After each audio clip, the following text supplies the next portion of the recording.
Madam Chair, this is Delegate So. I'm on the line. Thank you.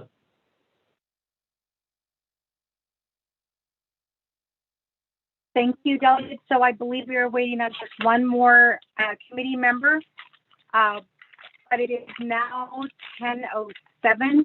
I think what we can do is just go straight into receiving reports if you're okay with that, Vice Chair. Loud and clear. Let's get moving. Thank you. All right. So with that, right ahead and start. We'll call the meeting to order when we have one of the other delegates get on the line. At this time, we're going to go ahead and we're going to hear some, we're going to go straight into the reports. As we have been advised, we don't need a quorum to receive the reports. I believe that Speaker has set precedents with Nabik Iatske and also actually with Nabik Iatske. So with that, I did hear Mr. Delmar on the line. He is the first. We have under 5A of the agenda, report from Division of Public Safety, Jesse Delmar, Executive Director, relating to recent reporting of missing murdered Indigenous relatives. So with that, Mr. Delmar, are you still on the line with us? Yes, ma'am, I am. Wonderful. Thank you for joining us this morning, Mr. Delmar. So with that, we're going to go ahead and we're going to go straight into the report. Mr. Delmar, I know that you're busy, so we don't want to keep you too long. So with that, Mr. Delmar, you have presented to this committee before. The floor is yours. Delegate James. Yes. Hold on. Yes, Honorable Otto.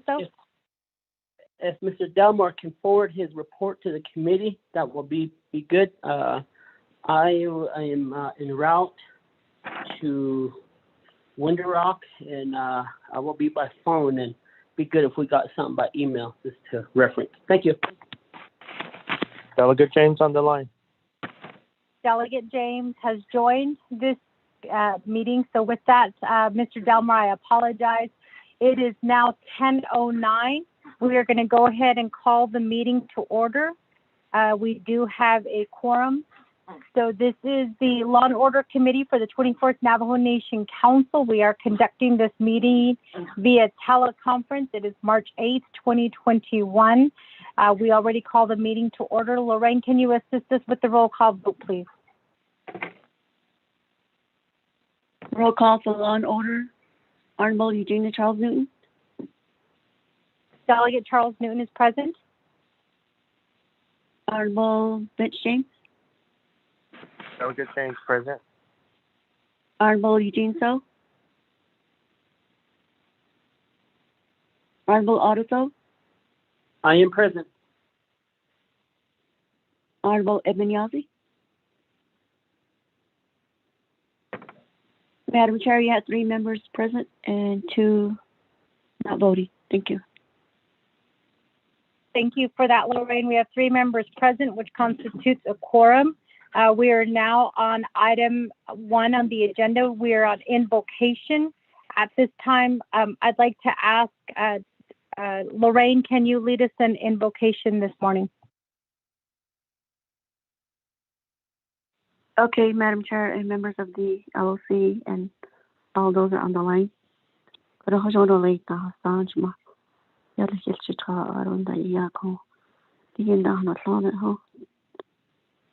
Just not Jenna so just go sleep the benza.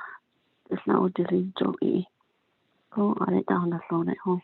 Go card not actually the I go LOC but no around or community plan on not taking go. Ya tell go she go. Ya not that he go ya tell a go. Not the place go in the area go also. 21st Navajo Nation Council members go down not always around the 3 branch government and living so ho. Kapada around the like Navajo Nation police around the Tongalchin. So sweet of Sonny go. The need so Kapahala around the AI go. It's last color so home. Kapinins in obviously Penny Beach. Around the AI go. only 29 lost family members due to COVID. Oh, bless all the mourners this morning. At the evening, the day, the intro by Konkana, the legend. The corner seat, the old culture of the Zonka, Baby, starting the Neo Day, the intro by dying to hospital. Amen. Thank you.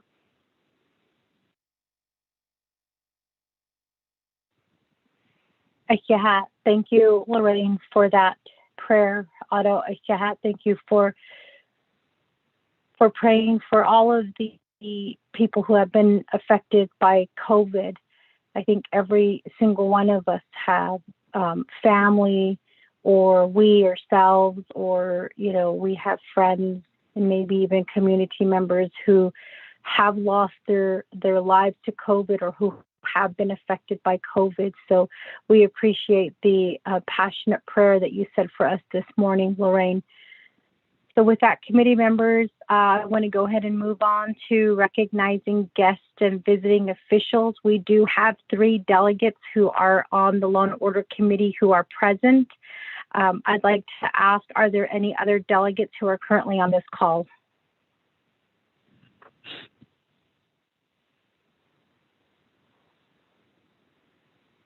Okay, not hearing anything. Could I go ahead and ask, do we have Department of Public Safety on the line? Yes, ma'am. Jesse Delmar.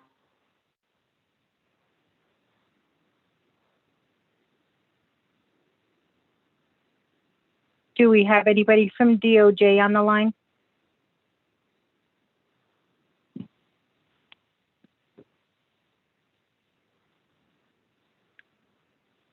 Good morning, Madam Chair. This is Brandon Bitsui with the Office of the Prosecutor.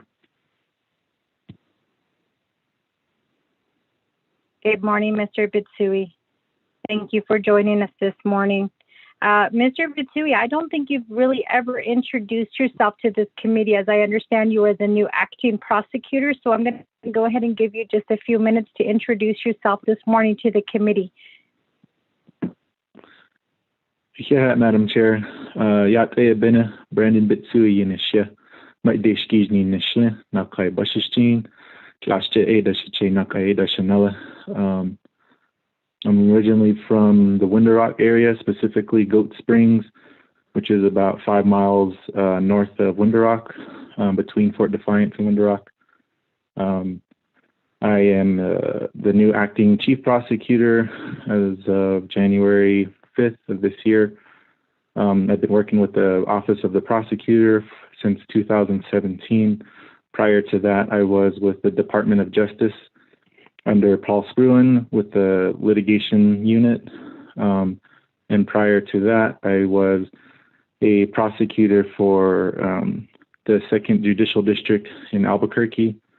That was my first job out of law school in 2015.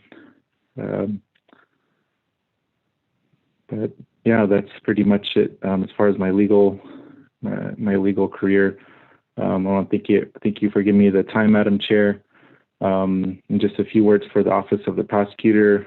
As far as my direction is just to maintain services, to make sure that we're enforcing the laws and criminal laws, while also actively looking for a new chief prosecutor, and working with our federal partners. So, and I'm currently drafting a report to kind of give the Law and Order Committee. Hopefully I can have it done within the week, just to kind of give you an idea of where the office is at and kind of the policy directions that I'm pursuing in this acting capacity. Thank you, Madam Chair and honorable members of the committee. Thank you for that introduction, Mr. Bitsui, and welcome, to being a acting chief prosecutor. I know that you've been with the prosecutor's office for some time, and in fact, we had started months of each other when I was a prosecutor. So I'm glad that you are acting chief prosecutor, and I look forward to working with you, Mr. Bitsui. So with that, do we have anybody from Office of Legislative Counsel on the line?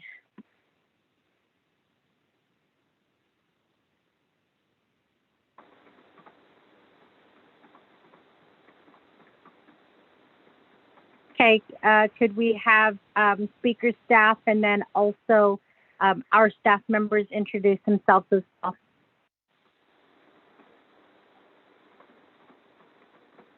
I'm sorry, Madam Chair. I believe I was on mute. This is Mr. Cook.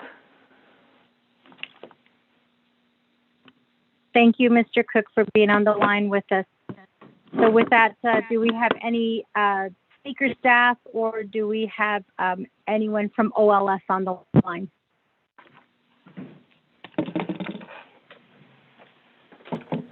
Good morning, Madam Chair. This is Melinda Arvizo-Siaco from the Speaker's Office.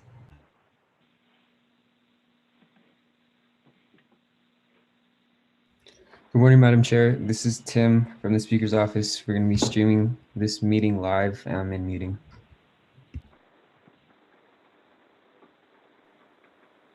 Morning, Madam Chair. This is Manuel Rico with Legislative Services on the line as well.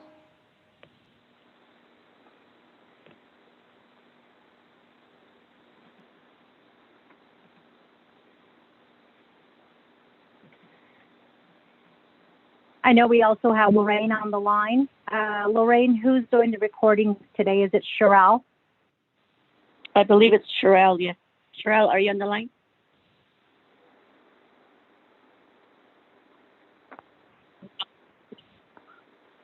Good morning, LLC members. This is Sherelle. I was muted.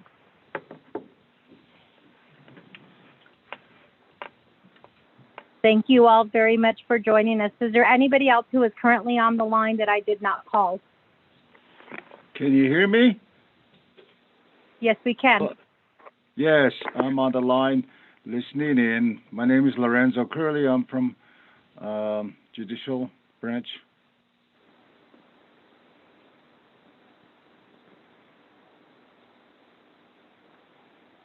Good morning, Mr. Curley.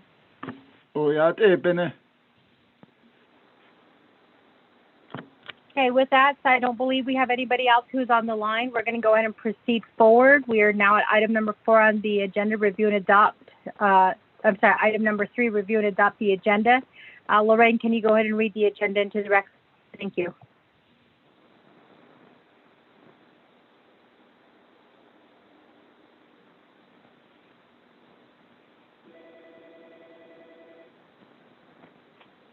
Lorraine, can you read the agenda into the record, please?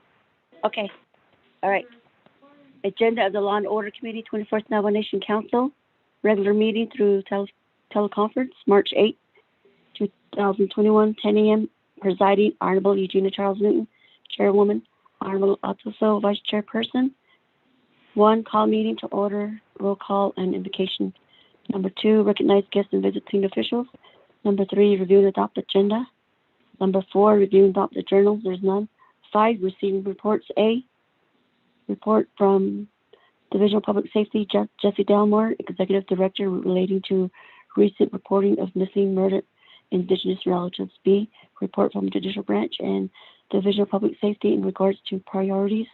6, old business, none. 7, new business. A, legislation number 022-21.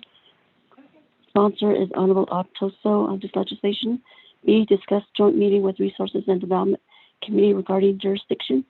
C, discuss and set a date on the work session with Health, Education, and Human Services Committee on the status of rehabilitation centers. 8, close the meeting, announcement, and adjournment. Madam Chair. Thank you for that, Lorraine. So with that, committee members, I need a motion. Vice Chair will motion. My motion made by Honorable Otto. So can I get a second? Second by Delegate James. Second by Honorable Vince James. If there's any questions, any comments, or any amendments that need to be made at this time, committee members, now is the time to make that motion. All you have to just let the judge know is I've given this person hand delivered it, or I mailed it at this address on this date and sign off. Not hearing anything, we're going to go ahead and proceed forward to the vote. Lorraine, can you please assist us with the roll call vote, please? Honorable Ottoso, how do you vote? I vote green. Honorable Ottoso votes green. Honorable Rich James, how do you vote? Delegate James votes green. Thank you. Honorable Rich James votes green. Honorable Eugene So, how do you vote?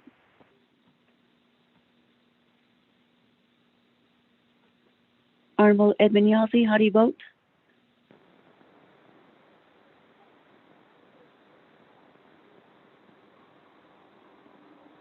Honorable Eugene So, how do you vote? Madam Chair, you have 2 in favor, 2 not voting, and, well, actually 3 not voting. 1 is the chairwoman. Madam Chair. Thank you for that, Lorraine. So the vote is 2 in favor, 0 opposed, 3 not voting. 1 is the chair and 2 are absent. Absent is Honorable Eugene So and Honorable Edmund Yazzie. So with that, committee members, the agenda hereby passes. We are on item number 4, review and adopt the journals. There is none. But before I proceed, I do want to ask, when are the journals going to be available? I know the last time we had to vote for like 6 at one time, and it was a little bit confusing because there was so many. So why are the journals not completed at this time? Can I get an update on that?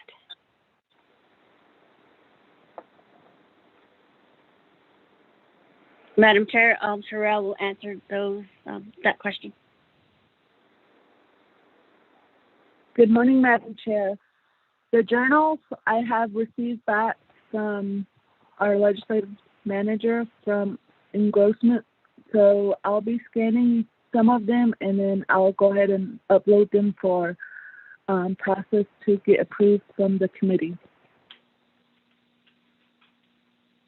Thank you, Sherelle. And will that be at the next Law and Order Committee meeting? Yes, I'll go ahead and scan them later today, then I'll email them out to you members. Madam Chair? Yes, Honorable Ottoso. Yes, I think that we need to have some sort of a discussion, executive session, maybe in a special meeting. I don't want to take it up in this meeting, but just to address that issue, and that's the issue pertaining to the Chief Justice's confirmation, and because we haven't seen any movement, and what I fear is that, right now, the Navajo, any type of legal stuff that is any decision that is rendered by Madam Chief Justice, I am hoping that no one does not decide to challenge that, because the Navajo Nation Council allowed her for a certain time frame. And the 371 powers, to me, in my views, it ended about a year ago when when she should when the council granted that. So right now, those are the issues that I have, and we need to address this issue. I did drop legislation to or request it to be drafted. I don't know where that's at, but that's to reappoint the Chief Justice at this time through the pandemic crisis. Alcohol, that's just a quick band-aid, and but that is my fear and my concerns relating to the Navajo Nation, and especially any cases that are as heard. I don't think that this type of severity, looking at a regular judge, or like a justice, but this is the Chief Justice, and there's no hearing set for her confirmation, and I don't think that the current hearing rules, having 1 day of hearing for the Chief Justice, will be enough, because the Chief Justice covers the whole Navajo Nation, And I believe when hearings begin, it will have to be across the Navajo Nation, and they may have to be set up telephonically. And in this matter, those are my concerns. But if you can get that into your somewhere of the committee's schedule, and let's have a special meeting pertaining to this issue, and we'll go into executive session relating to this matter because of the nature of the Chief Justice at this time. Because, like I said, her confirmation, we only confirmed her for 2 years. And I want to make sure that if we can, if a legislation pertaining to a temporary acting status would be in order to, that way we could go ahead and move forward. So, so thank you. Yeah, thank you for reminding me about that, Shitsui. We will definitely add that discussion. We should have amended the agenda to add that discussion, but what we can do is we can schedule a meeting where we do go into executive session to have this talk with judicial. So we'll do that at the end of this meeting. I have it on my my to-do list here is to add that. So I should say for bringing that up. So with that, committee members, if there are no other questions or comments, I'm going to move forward to item number 5, receiving reports. Sherelle, I just want to say thank you very much for letting us know that the reports will be coming at the next Law and Order Committee meeting.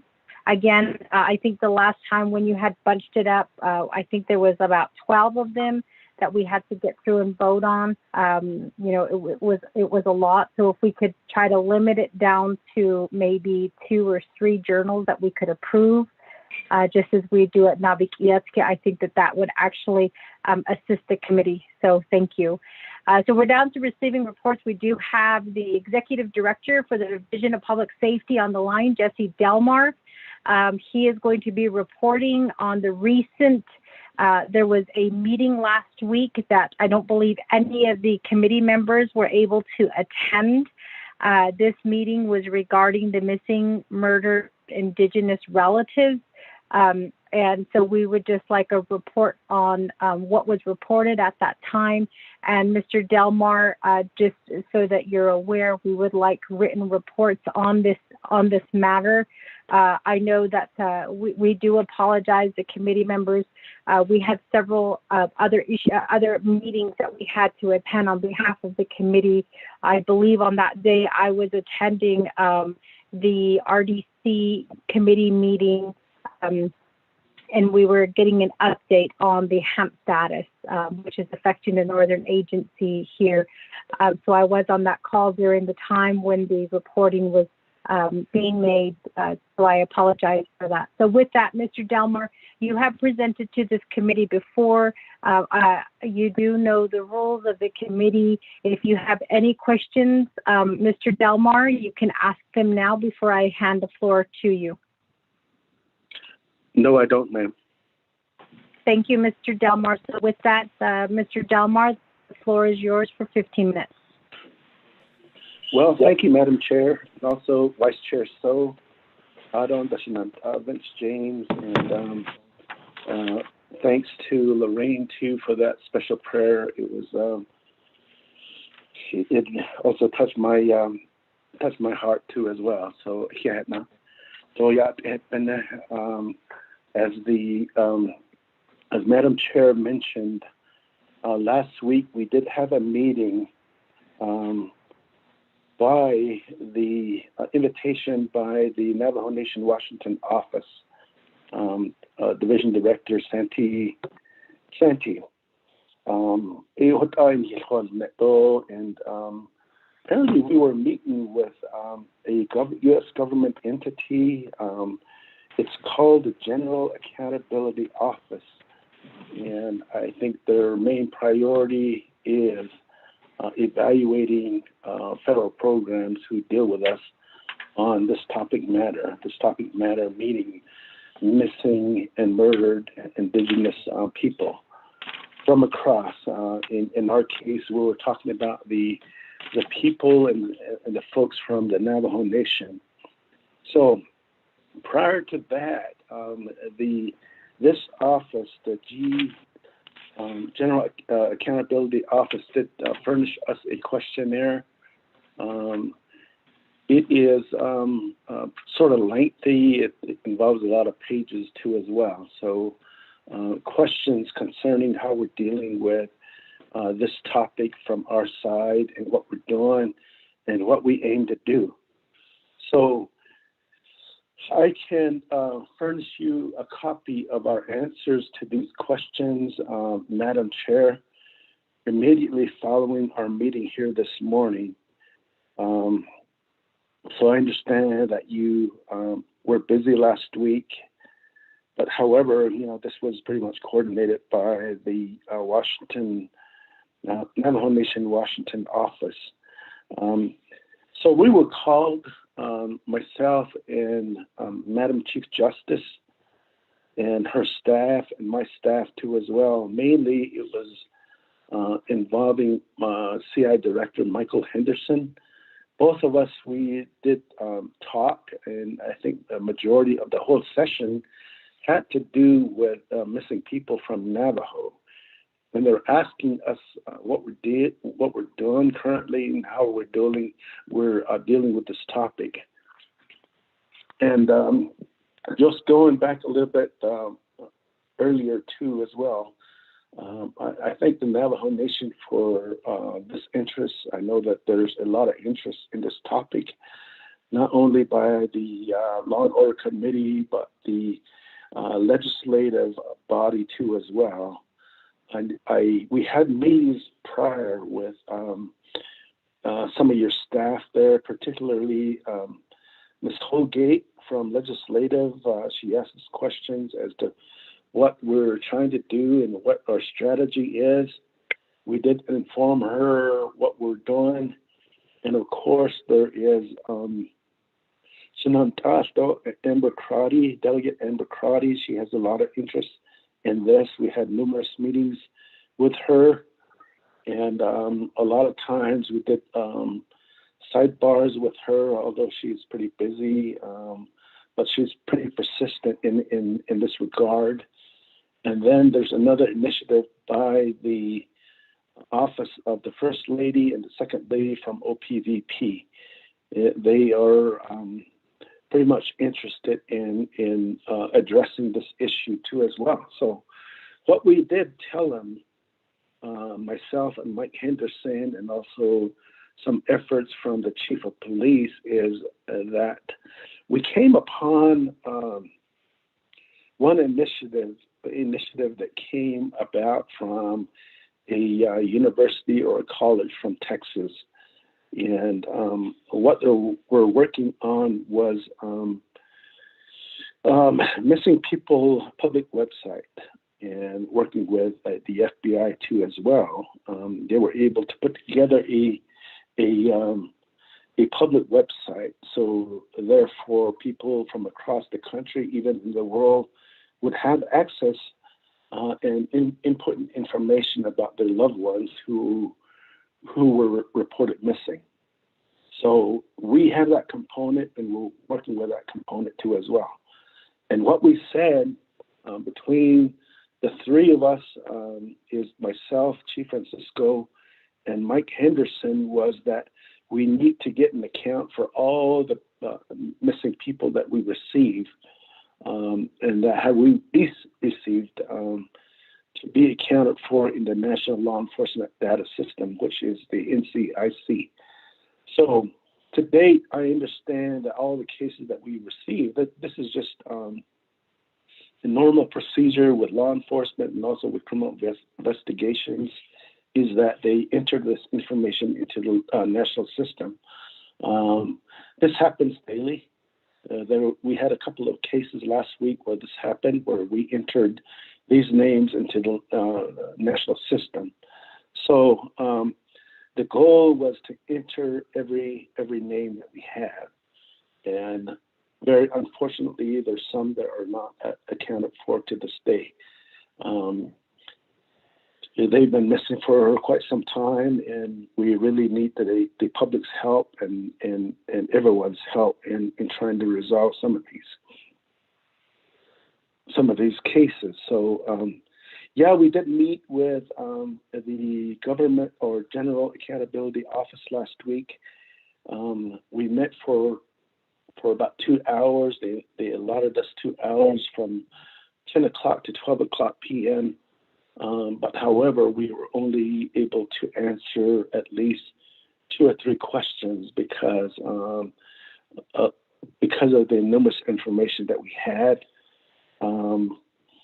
And then I understand that they're meeting with other government entities too as well. So following our meeting, I understand that they met with Delegate Amber Crotty and legislative too as well. So I did not attend that meeting. And currently, the current initiative right now is to have this entity from the U.S. government to meet with the executive branch. And I understand that we were invited again to be part of it. So I'm working with the First Lady on this. It hasn't been scheduled yet. I'm not sure when this is going to go down, but we are prepared to attend this meeting again on behalf of the executive branch. The First Lady's office is doing a lot with this topic too as well. First Lady is part of a task force in New Mexico. And what they did for the past year was they were able to put together a report concerning this topic, and some other matters too as well from the U.S. Attorney's Office. I know that the U.S. Attorney's Office have a very, very big interest in this topic too as well. I know that the Arizona office, I'm working with them right now. And then the New Mexico office, they hired liaisons from their offices to address this topic within Indian country from both offices. So what we're planning right now is, I informed everyone before that we have a strategy, and what we want to do is put the strategy on paper. So one suggested that we should have a strategic planning session on this topic alone. So we pretty much said that March 18th would be the date that we can do this. So I notified the FBI and the U.S. Attorney's Office, and working with the First Lady's office. This is going to happen on the 18th. Most likely, it's going to be online. The contact person from the Arizona U.S. Attorney's Office is the gentleman's name is Tony Garcia. I had a conversation with him last week, and we talked about how we're going to do this.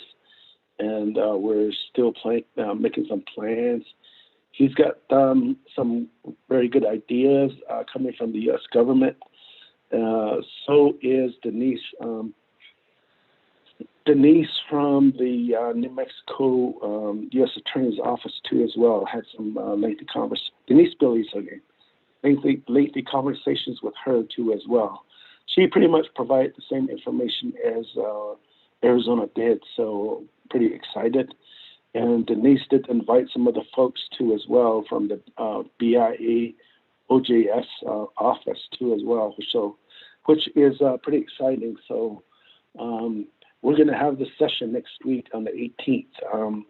Most likely it's going to be online and virtual too as well. So let me end it for now, Madam Chair. And open up for any questions and any further discussion on this matter. Thank you for your report, Mr. Delmar. I appreciate your sharing of information. And also, I really think that your need to get I guess what this committee needs is we need data. I know that there have been some numbers that have been thrown around. This committee, I believe, a year ago did ask for data. I don't think we have yet to receive that report, but I think this committee does need a report of the data involving all of the Navajo people who have gone missing, who have been murdered. I believe that that's the unsolved murders. And then I think that that's where we need to start. So I appreciate you telling us that. Committee members, are there any questions at this time for Mr. Delmar? Madam Chair? Honorable Otto Stowe, the floor is yours. Thank you very much. Mr. Delmore, thank you for presenting the report to the committee. And just would like to just appreciate you for being on the call, your staff. Number one is that I wasn't asked for some data on what's on Navajo, not what's at the border town. And then I guess the data relating to the Navajo Nation, you know, broken down to different aspects of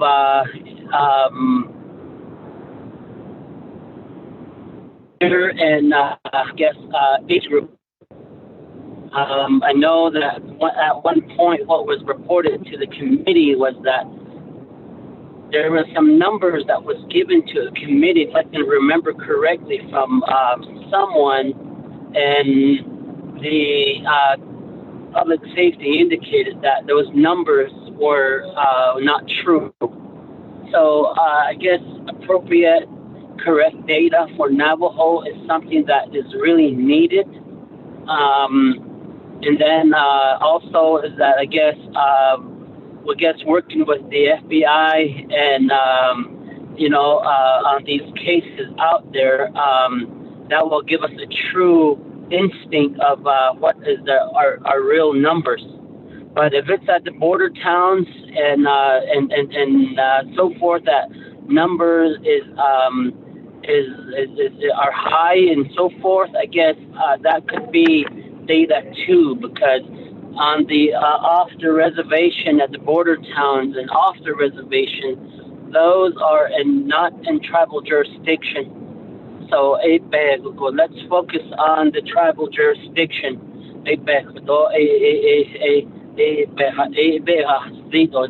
The other is that I guess to really double check these data to make sure that they are missing from Navajo, because you know like the last conversation we had pertaining to the data that was provided to the account, I believe it was Law and Order, and you know our public safety indicated that you know those numbers are untrue. So it really makes you think what are the true numbers, and I guess to really cross-reference them and make that make sure that those are correct. What's on Navajo. The other is I guess in a realistic thought, in a realistic time frame of what a actual police station needs, where our shortfalls are, where our shortnesses are at, whether it's in the CI or whether it's in the patrol or juveniles in correction, because this information ties to that, because it goes back to funding. And I really hope Department of Justice is on the table or on the phone I think we need to start strategizing and looking at the past funding of what was allocated to the Navajo Nation in federal appropriations through the 638 contract. And I know that we have some monies left over from previous years, but those dollars are strictly identified in line items for a certain purpose. So I'm thinking that we cannot just go in and spend those dollars for other law enforcement needs. And what I'm getting to is the missing Navajo individuals. You know, I don't think we have a person on Navajo that's just dealing with these issues, trying to look up leads and so forth. And I believe we are lacking a lot of professional positions pertaining to that issue, or to this to the matter of missing Navajo persons.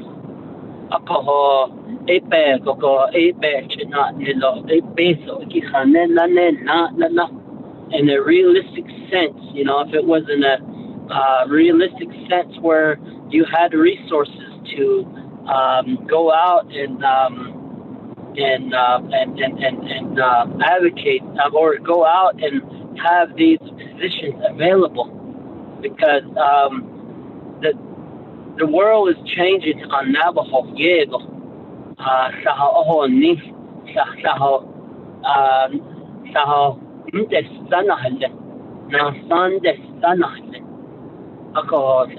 The term our old used to use, it's the Yego, and we could see it in the generations of our what generations are currently with us today, all the way down to the young You look at the dialect of the language. You look at the language issues. You look at the how Navajo, our children, is prospering in their mind. They're at a higher thinking level. And only oya akuyani na hachiyada hikika.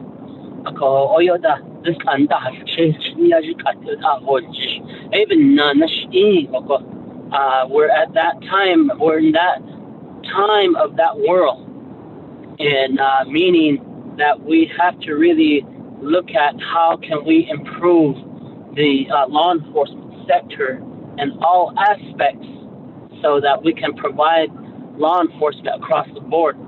In the meantime, Department of Justice, we do understand that we get funding from the federal government, but for many years, these positions here, a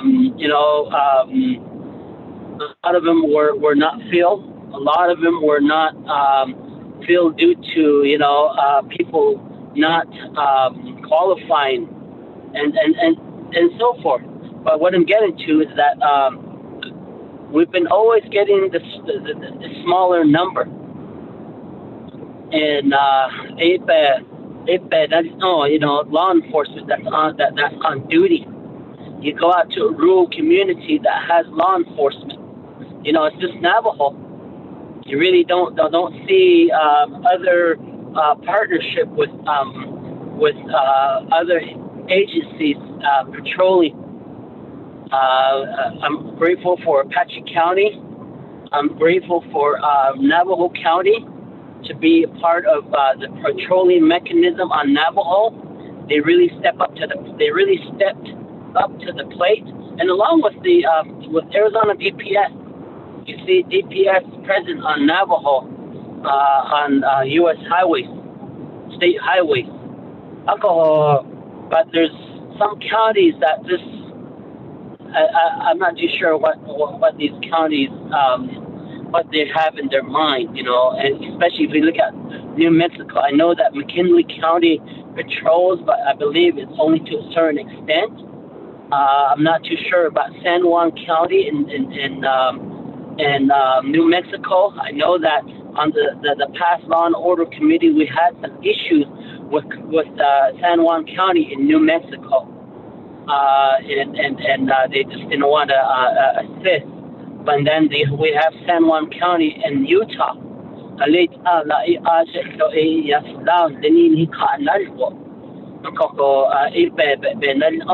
Those are the aspects that I look at, and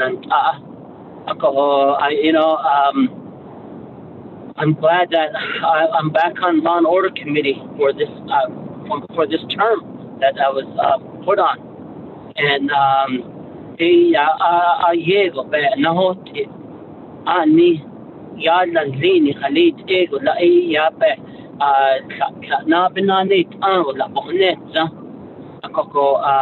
but what I'm getting to is that we have a chance. We have an opportunity with this administration to increase funding for these areas. And what I'm getting to is a lawsuit. You know, the federal government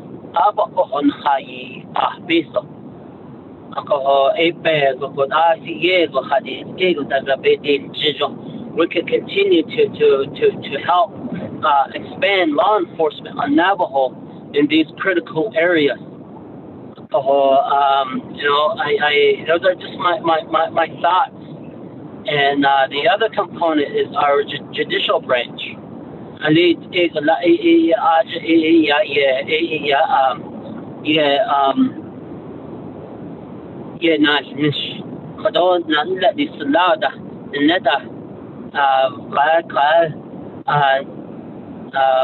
Pull over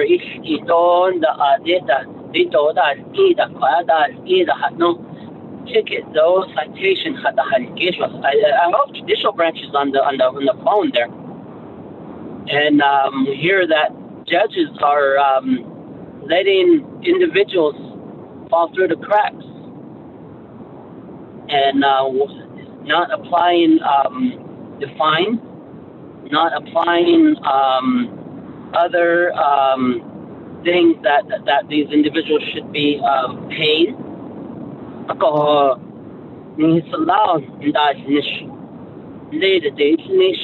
The time that it takes to pull over somebody.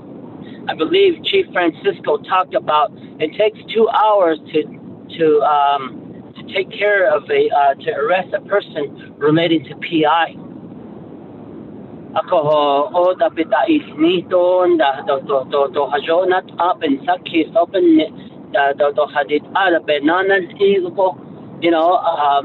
To basically to say to this person, hey, you did this and this is your consequence.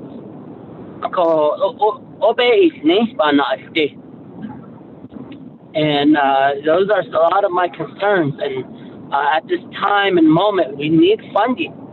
And that's an opportunity to receive internal funding. And, a lot of these dollars go back to the general funds. And as I was indicating that I want all these citation dollars to go back into programs that where the dollars are needed in law enforcement, in judicial branch, in the prosecution. Prosecution is very, very important too. The acting prosecutor that's on the chief prosecutor that's on the line, funding is something that is needed for all aspects.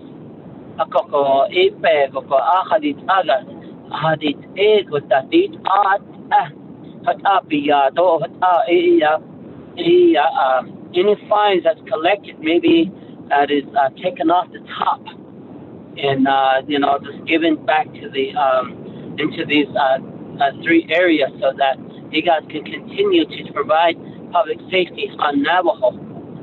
Because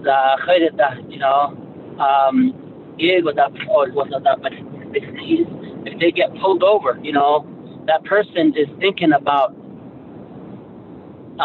shoot, the police officer pulled me over. But if something happens at their home, an emergency, who are they calling? They're calling the police officers. And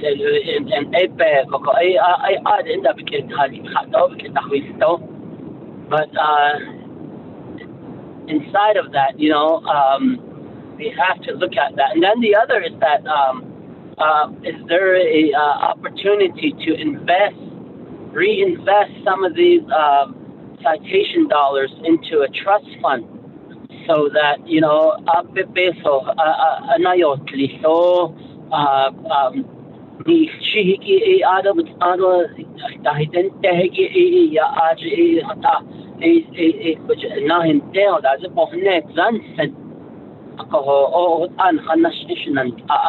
but again, I really appreciate your work on the Navajo Nation, Mr. Delmar, and your police officers, law enforcement, CIs,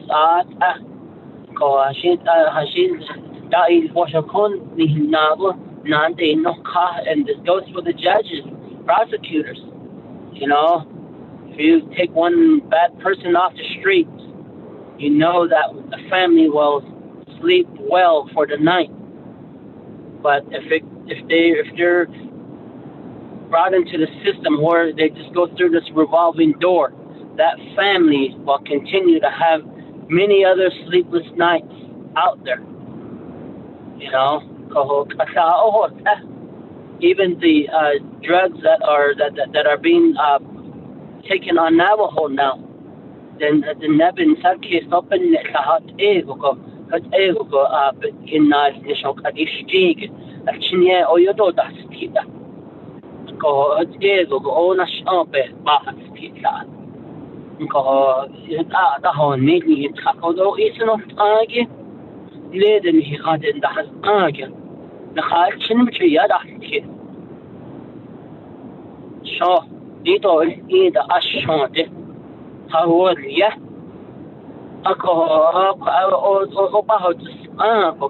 What ego that was agile, but I never care about cat.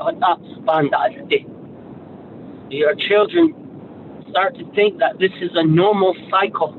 The same thing goes on next door. What ego going to has what ego in Naviga about all stuff. It's really I went to Gallup and to see individuals my age and younger than me. Tui Shikedo Sani. Nanzo is the Nandi Kaho. That okay, though, that Nado Banas, that really makes me think. Halit Ego La Yabugan has Adokeshash Bama. Heshash da Bisha Ons. Heshash da Bamasando Biche. Kada Zabich Hatzi and Bansis.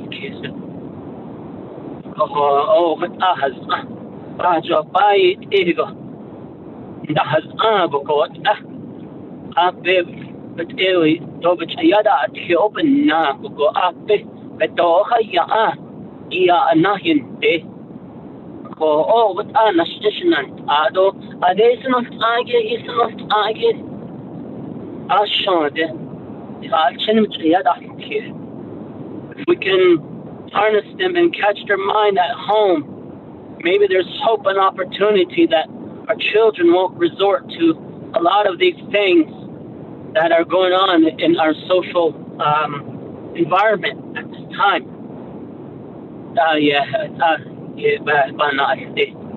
When I was small, it was different.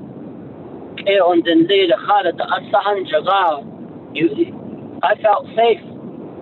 I'm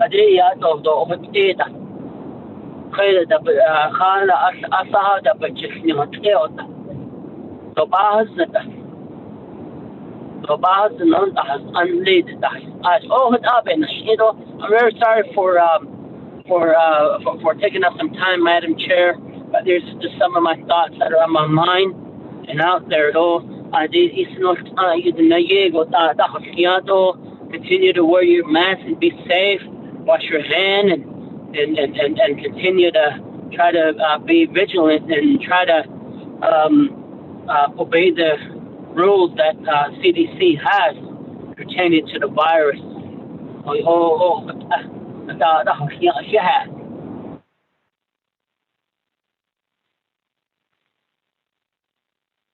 I should say, Delegate Otto. So, thank you for those words.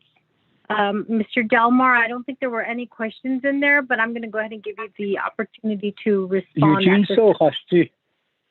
Oh, Delmar, I'm sorry. Hold on. I'm going to go ahead and recognize Honorable Eugene So. Shaja, go ahead.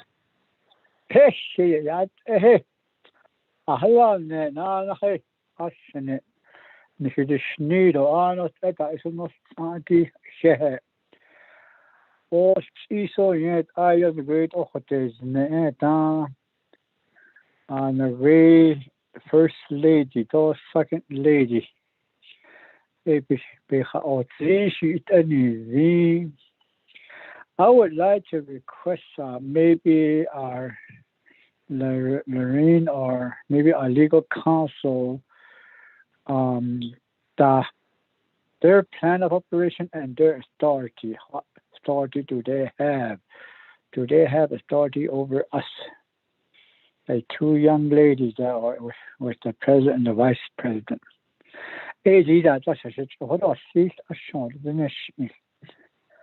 I don't regards to missing. I've seen that everything that we go through, the concerns, the issues, it also seems that I've been there all the time. His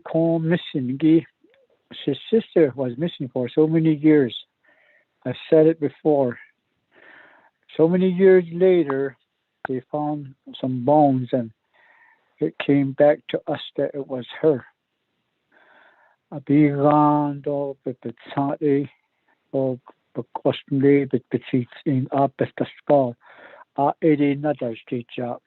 the only thing that we put away. What hurts your heart. I know my younger sister in the remote area. I guess she took off, but they ran over her with broken leg and injuries in there to her head and inside also injuries. But still, they dragged her over a hill and raped her and left her out there in the cold, in the snow, without her clothes. These are issues that some are not resolved. But my younger sister, yes, did. But my older sister, I have not heard anything from the criminal investigation since we buried her. So, I don't know if it's still being investigated. I don't know. How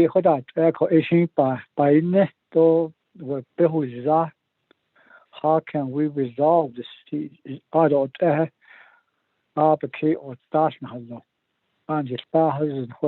Where we should be going, where we should seek help or investigate, etc.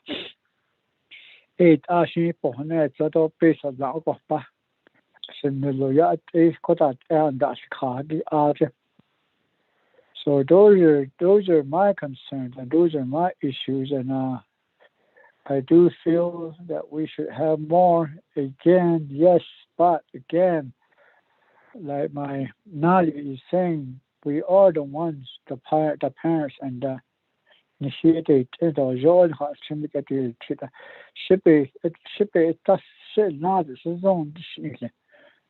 But I'm not saying everybody on the Navajo Nation is like that. All I'm saying, more percentage, we kind of tend to forget our younger generation while they're growing up. They grow up without emotional growth, without a spiritual growth. We only give them as they would just push them forward into academic to be smart. They are smart already. They're getting ahead, yes, but that's all they have in life, and that's not survival. Yes, survival with fame and materialistic, but something happens along the way, it can turn that whole thing around. Like I said, I drink with a lot of teachers or doctors, and in the gutters in the alleys of Gallup. Something happened along the way. They couldn't handle it emotionally and spiritually. They fell.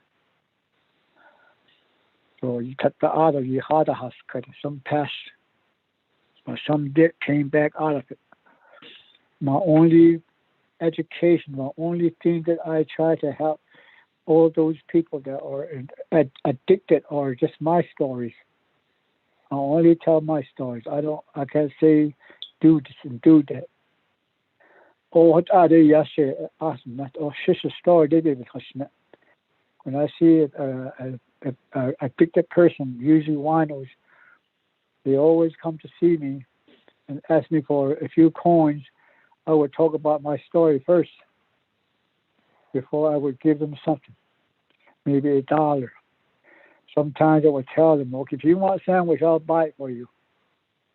Or coffee, I'll buy it for you. I'm not giving you no cents, except the sense to get yourself back together. I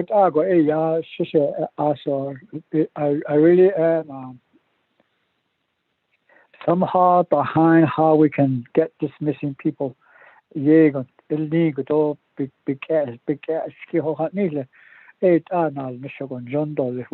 more criminal investigators to really investigate these missing kids, missing people.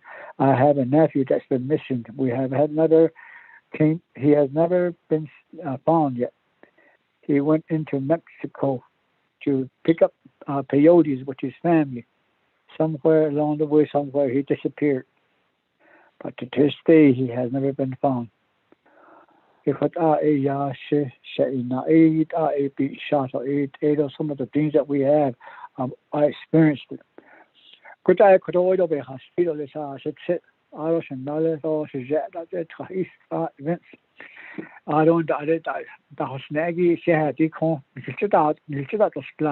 I always say I'm a elected for the whole Navajo nation. 110 chapters. I'm their eyes and their ears and their voice.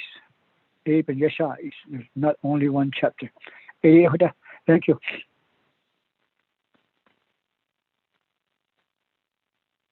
Yeah, Delegate Shajat, Delegate Otto So, I'm sorry, Eugene So, yeah. So with that, I'm going to go ahead and turn the floor back over to you, Mr. Delmar. Again, I don't believe there was any questions, but more comments and concerns that have been shared with you. Mr. Delmar? Yes, thank you, Madam Chair. I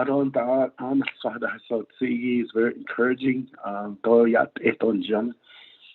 forgot to mention that Delegate Eugene So was part of the meeting last week when we met with the Government Accountability Office. Delegate So, Eugene So. Last week that no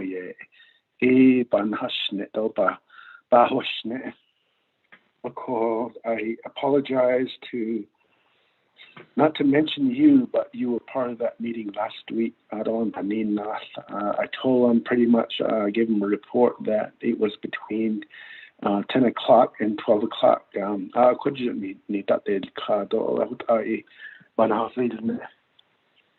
So with regard to data, Madam Chair, data is pretty much an issue that we have. We have some bottom line data information that we have currently right now that we could share with the committee.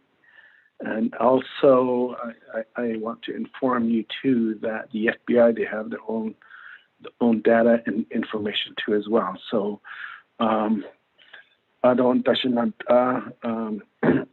Vice Chair So, I see Batsilianski ni hote. So, sao hote ani. Lashna quite the net Basalab National. And I wanted to mention these two Navajo police officers who retired after about 35 years with the Navajo Nation from Shiprock District. And in talking with them, so they pretty much said that it's a different world these days. It's not like how it used to be way back when we started. It's pretty more dangerous now. So evidently, that's how it is right now. We receive all the cases from around the Navajo Nation daily and every night too as well. So it's pretty evident. For instance, when you hear of a certain involvement in a shooting, it was something that was unheard of for quite some time. But lately, for the past maybe 2 months, we had two. One every month for the past several months, and that is something that is really, really bothersome. Ako hatayan hiya sinanta doyat hutashi hideneb jahansi, and really, really encouraging people to work with their families. Don't hashit I don't really know how they're being brought up, but there's a lot of issues in family homes that result in very unfortunate circumstances like this. Very unfortunate.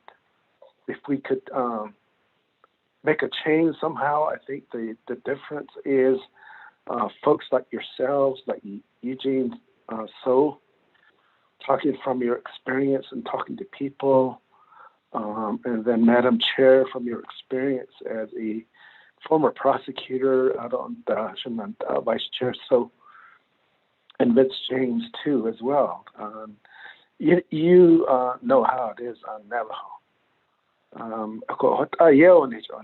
To this day. And I think we need a lot of help from the Navajo public. They need to work with us in resolving and solving a lot of these the cases of missing people. Last week when I was talking with the accountability office, I made the statement to them, which is true. Is I know that Troy Cook is on the line. We did a lot of cases together. And I had an experience in investigating the murders of 2 Navajo police officers way back in 1989. And we had a really good idea as to who did this.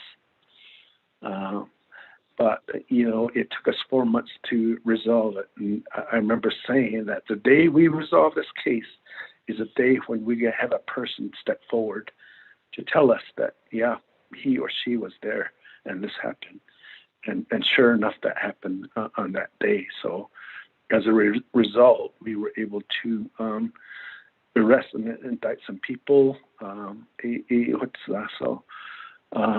With that thought, with personal experience on me, we need the public's help. And we were reaching out to the public to help us in resolving these cases too as well. There's some cases where we know this person did it, but we can't prove it.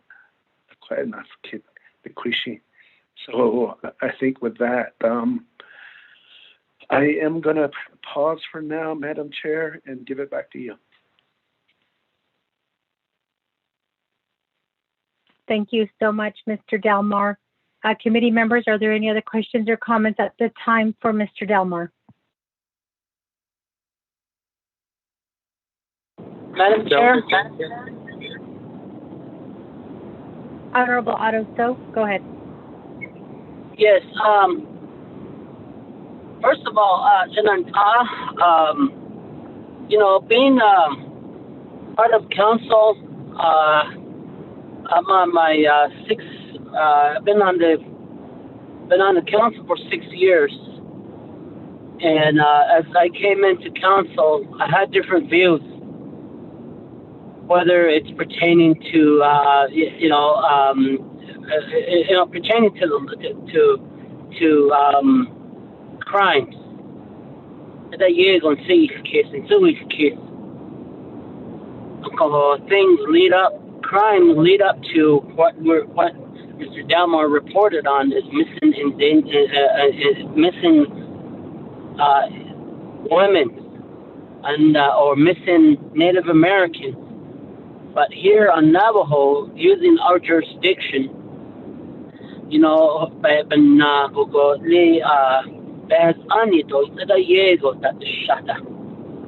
and I believe that I think that we need to start looking at how we could really harshly start looking at punishment relating to sentencing. The other is pertaining to drugs and alcohol, because that is the root of the problem. And I think that just your thoughts on this, Mr. Delmar. What is your thoughts on banishment, where a person who is, bootlegging, or dealing drugs, or a person who is helping to distribute and the sale of alcohol and drugs to be banished from the Navajo Nation and disenrolled?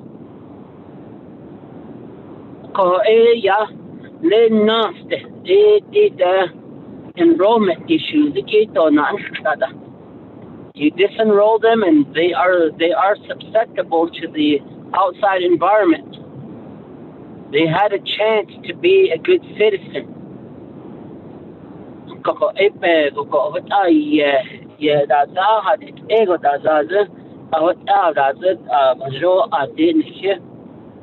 Law enforcement. What is the thought of that being pursued as as one of the punishment? You know, for instance, right now there's no alcohol to be sold on the Navajo Nation, but we have people who are bootleggers out there, and we move forth to, whoever is found guilty and convicted, you disenroll them. That way, they're out of the loop for health care. They're out of the loop for getting education dollars, opportunities from the Bureau of Indian Affairs, and so forth. So, just your thoughts on that, from the law enforcement perspective. Yeah.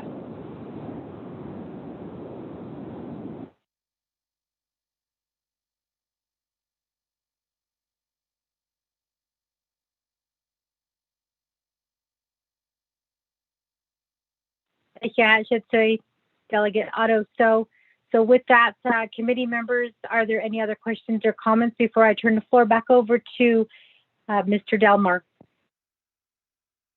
Delegate James here.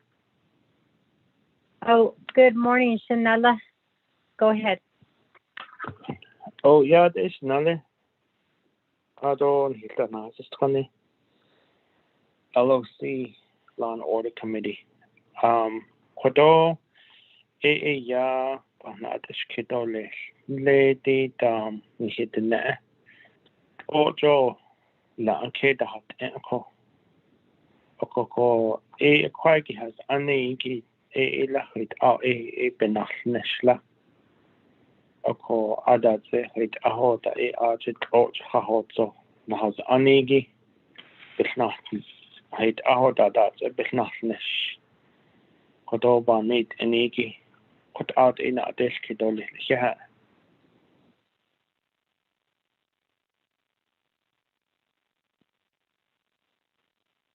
Okay, with that, committee members, I'm going to go ahead and turn the floor over back to Mr. Delmar. Mr. Delmar? Yes, thank you, Madam Chair. Vice Chair Naiden Kikirigi. What my opinion is on banishment. To this day, the neto pretty much what we do is our actions and everything else is pretty much based on the current laws that we have. We can't really act outside those laws when we react to certain circumstances from across. And certainly, as I reported before, that we did spend a lot of time on Title 17 and readdressing Title 17. I attended several meetings with DOJ, Attorney General Phil Branch, her staff, the chief prosecutor at the time, Gertrude Lee, and she's no longer with the office right now. And then, of course, you had Jennifer Henry too, and some of the folks too. I remember that they had a consultant calling in from Washington D.C. I believe it was, and then that we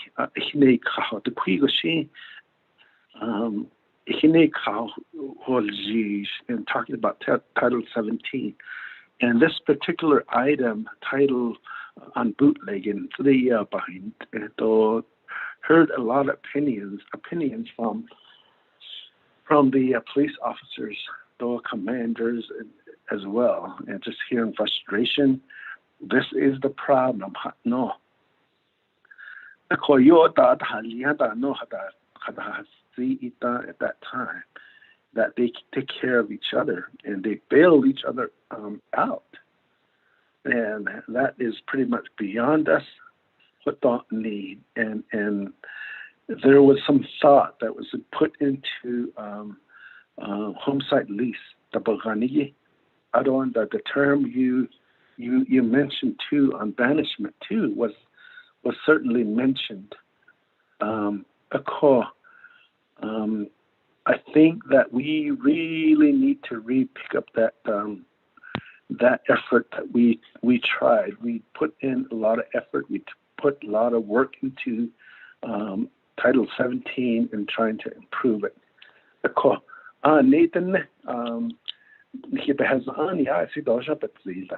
yeah, that's certainly right. And we really worked hard in trying to improve it. But like you're saying, we still have a lot of time to get this done, and perhaps that if we can pick it back up, certainly we could do something. Vince James, as to how we interact with other agencies, the county, and also even the cities and the state governments too as well, and the federal. Certainly we do work with them daily. They either call us if there's an incident involving a missing person from the outside, for instance, Flagstaff or Phoenix, Gallup, Albuquerque, Salt Lake City. They certainly give us a call on what's happening, and we work with them jointly on these circumstances. So there's a lot of interaction between us and other law enforcement agencies daily and nightly too as well. So thank you, Madam Chair.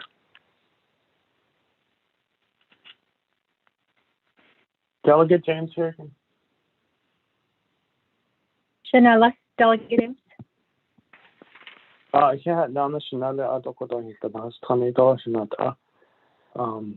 Mr. Jesse Delmore here.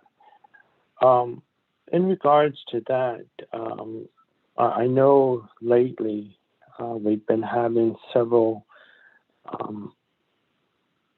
Navajo relatives, family members gone missing, and we always run into that problem. And communication is a big problem. In any department, communication is just bad. But when it comes down to it, how is it that Navajo police assist in the missing person process. Because within my district, my region, the chapters that I represent, I know I ran into several of my constituents, family relatives that have gone missing, and they've come and reported, Navajo Police Department's not communicating back, and they're not willing to help us search. They're not willing to go out there because of the pandemic, because they're short-staffed. They won't issue out a flyer, so we did our own flyer. And I think the recent one, the complaint, the issue, I think I sent that information to you, and that's how they ended up getting in contact with the officer, because the response was, we're not going to help from MPD, from Navajo Police Department. We're short-staffed. So that last recent one was probably about a month ago, which was in Lukachikali and that area. And so when the family reached out to me, that's when I relayed the information to yourself, and then also to the family of another family. I know I had to go through you to contact you, and then to contact the officer. So, but in certain cases, it happens vice versa, but I really don't know of a document that's sitting on how Navajo Public Safety or the police department would respond to a missing person being reported on Navajo land. So if you could email that to us as well on your guys' process on how things are supposed to be, how it's supposed to be done to report a missing person, or even to the point of trying to contact the lead officer in regards to the search or in regards to the missing person. So if you can email that information to us, that would be helpful as well, because I haven't seen any. I've just been going by, like I said, the recent ones when the family reached out to me, and that's how I contacted you, and that's how you ended up contacting the officer, or you had to research yourself. You found that out, and we had to go through that route. But I don't think the family are aware with the frustration and the things that they are going through. They're not fully thinking the right way when one of their family members goes missing, and yet they're sitting there coping and sitting there with prayers that their family member is okay, but yet they're trying to work on the side with Navajo Police Department, but then they're coming back and saying, we can't help, or the officer's not here, or a little rudeness from the person that answers the phone call, the operator, the dispatch individual, and we discussed that as well. So we've run into those problems, and I know it's hard to talk about it, and it's hard to explain it, but I think if we had the process and the information of how you guys handle it, or how it's set up by PD, that would be very helpful information as well for myself and my colleagues. That way we know how to respond, and we don't go in there and just contact you, and then you have to do the research and figure out who's the leading officer, and texts going back and forth and stuff like that. So you know what I'm talking about, and we end up running into that. And I guess saying all of this, my question is, how do we eliminate families that are already going through pain to not be added more to their pain of trying to search for their missing loved one. Thank you.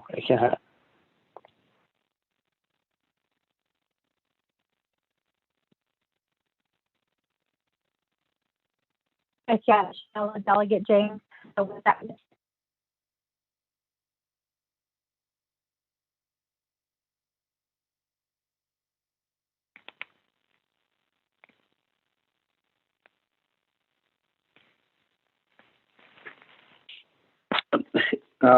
Delmar,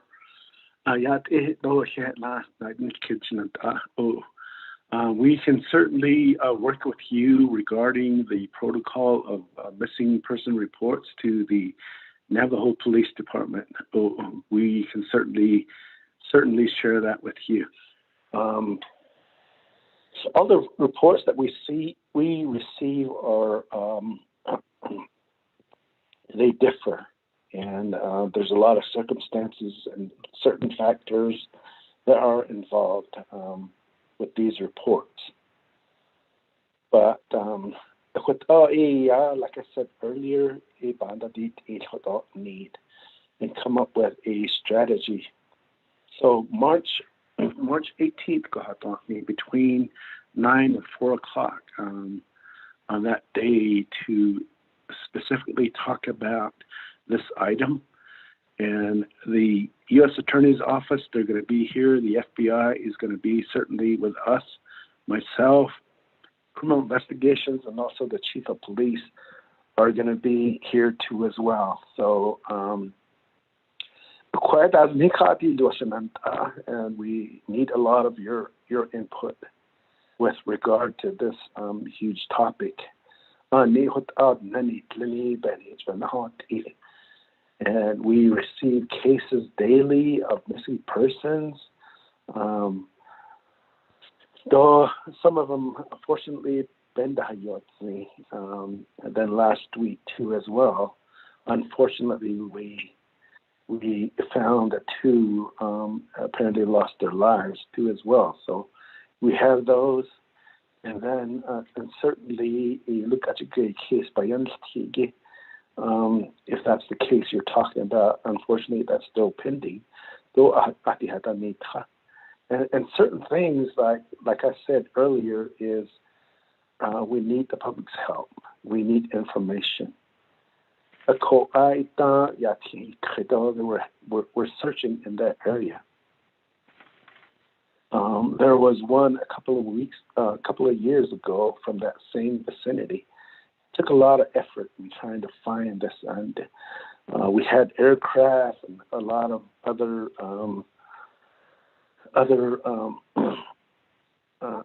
help that we received throughout the whole winter. During the springtime, somebody trying to look for wood, things like that come up. So there's many factors involved, many circumstances, but from us, and we tell our folks this, is that priority is to enter that name into the national system right away. So that's what we do daily. And certainly, I'd like to say that we respond to all cases of missing persons every day. So,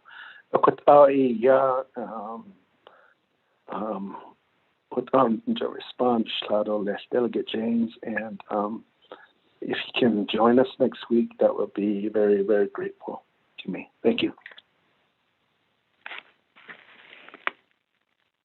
Madam Chair, this is Kathleen Bowman. I would like to add some comments if you would allow me to.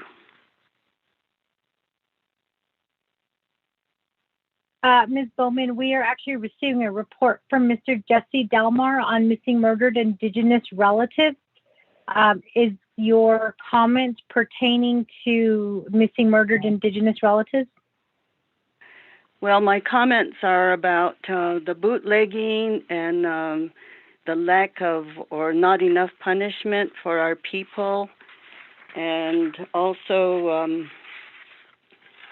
our jurisdiction and Title 17, the jurisdiction that we have under from the federal government for our criminal cases. Those are the comments that I have. Thank you, Ms. Bowman, for being on the call and also willing to offer information regarding what you just stated. We will be actually, if you'll notice on the agenda, we do have a discussion that's going to be planned regarding rehabilitative services for our Navajo people. We had the initial meeting. It's been about a month now. We're going to be scheduling a work session. Perhaps at that time, your report may be, it may be, I guess we can hear it at that time. I know the last time you were not on the call, but we had a very in-depth conversation about alcohol, about the lack of services that are provided here on the nation, and how Law and Order Committee, Department of Public Safety, Department of Corrections was actually planning to move forward to address this issue. So I would like to invite you at that time. Right now, we are just receiving a report on the murdered missing Indigenous relatives, and this is pertaining to the meeting that Mr. Delmar attended on, I believe it was March 2nd. So if you don't mind, Ms. Bowman, we can call you when we do the work session on alcohol. Okay, Madam Chair, thank you. I would really appreciate it if I was to be informed of when and where that work session will take place. Yes, and thank you for letting us know that you are willing to attend. Lorraine will send out the information. We'll make sure you are added into that email, but again, we're going to have that discussion, and it was a joint meeting with Health Education Human Services. So we will be discussing the possible dates and present that to HES so that we can have this joint meeting once again with HES. But we do appreciate you being on the call, Ms. Bowman, and we'll look forward to seeing your report at that time, and then also hearing, I guess, your voice on behalf of public defenders during that discussion. Okay, thank you very much. And you also should know that I am available. If anybody wants to discuss any of these issues, I can be reached at my office during the day, Monday through Friday. And I would be willing to discuss all of this because I have like 27 years of experience as a public defender, and believe me, I have seen everything and done everything since I've been here. Thank you. Thank you, Ms. Bowman. So with that, committee members, Mr. Delmar, we're going to go back to your report regarding missing murdered Indigenous relatives. Mr. Delmar, just for clarification, I did write this down on my calendar. March 18th, I believe you said between 9 and 4, the discussion will be regarding the missing murdered Indigenous relatives. Is that correct? Yes, ma'am, that's correct. Okay, with that, committee members, if we could go ahead and put that on our calendar. I don't believe that we have Nabik Iatskit scheduled that day, but Mr. Delmar, I will be in attendance during that time, so I appreciate you sharing that information with us. So with that, committee members, are there any other questions or comments at this time for Mr. Delmar? Sure. Shazad, go ahead. So just a reminder, and also I'm still pursuing. Please stretch your out any the out of your taking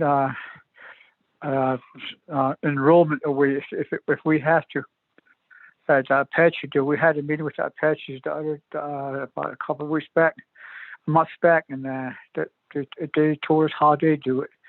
So that was only for temporary, but they feel they might go, make it permanent. It out lay out. As you hit that, they hard to be hard to have to on the Navajo Nation in the show. It's all hard now. She that hard, just stick them to the reservation line, let them go. That's what Apache, White Mountain Apache are doing. So we have to be we have to be strict regards to bootlegging and drug dealing. We can't have it on a reservation. We can't just keep fighting them. We need to do something to get rid of that. To give them something that they can see that that you can't bootleg on the reservation or deal drugs. It has to be done, and we need to do it before the end of the year. Can you start it? Thank you. Thank you for that heads up, Shahzad Delegate Eugene. So again, we will be scheduling the work session regarding the rehabilitative services provided for drugs and alcohol here on the Navajo Nation. We will have that discussion towards the end of the meeting so that we can provide Hess with some dates that we are available and willing to have this joint meeting. But if there are no other questions at this time for Mr. Delmar regarding the missing murdered Indigenous relatives, committee members, are we, I guess, Mr. Delmar, before we call for the vote, you did state that Navajo Nation Department of Public Safety has data and FBI has their own data. What I would like to see is information on both, if we can get the data so that we can see possibly how many cases are falling between the cracks, and how many of these cases have not been reported to the FBI. That's the first thing that I'd like to see. The second thing that I'd also like to see, and I know it's outside of your purview, but I think that maybe working with our counterparts at the state level, we may be able to obtain this type of data. But I'd like to see the number of missing and murdered Indigenous relatives in, I guess, in the metropolitan areas, in the Four Corners, so Denver, Phoenix, Albuquerque, and also Salt Lake City, just to name a few. If we could get that information as well so that we have an overall view. I believe that Honorable Otto stated it already, but I also I share that concern in that we haven't really received a definite, number what we're looking at. We have had several verbal reports provided to this committee, and there was a question of where the data was coming from as far as what was being reported, because the numbers were so disproportionate that it did bring concern to this committee. So I think that if we have that data in writing, that is certainly something that we can refer back to, and it is also something that should be released to the people as far as what this committee is facing.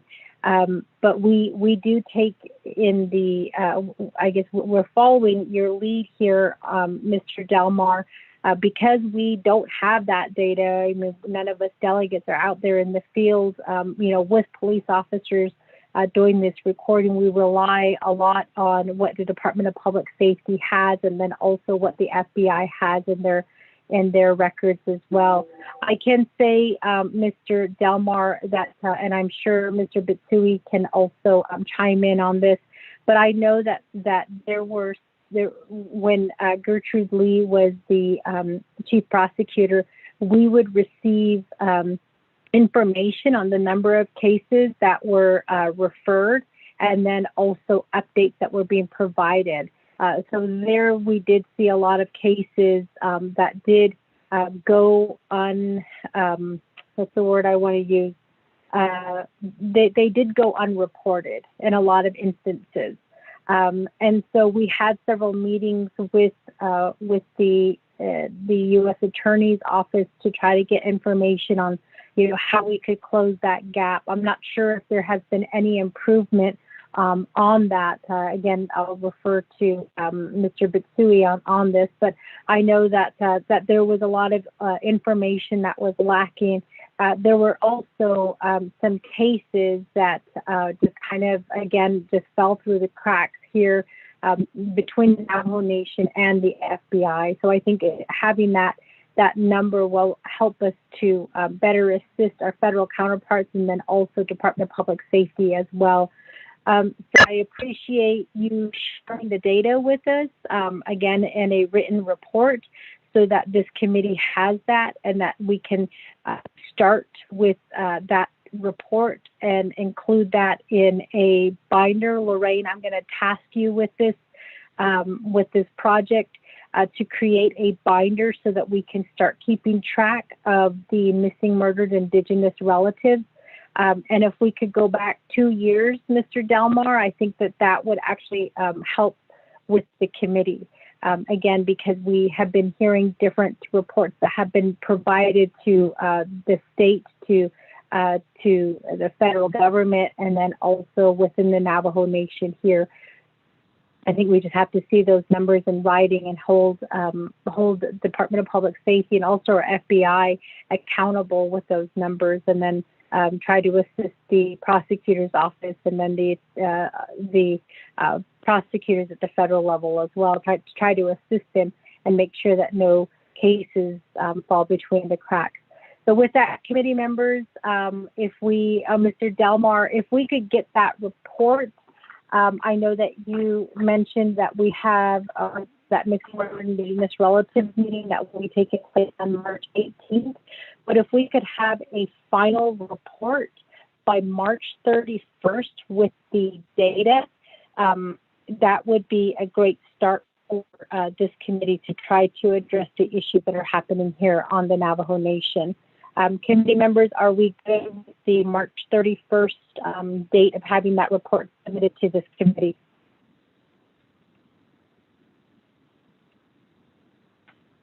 Not hearing any objections, Mr. Delmar will be expecting that report by 5 o'clock on March 31st. That report will be addressed to the Law and Order Committee, so each of the committee members, as well as the subcommittee that Honorable Eugene So is a part of. Honorable Eugene So, I can never remember the full name of that subcommittee. Can you tell us what that subcommittee name is? I believe that both you and Honorable Vince James are a part of that subcommittee.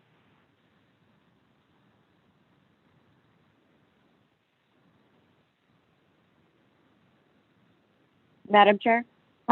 Yes, Lorraine? This is Lorraine. It's Sexual Assault Prevention Subcommittee. Yes, sexual assault prevention. Yes, you are correct. For some reason, I always mix it up with the federal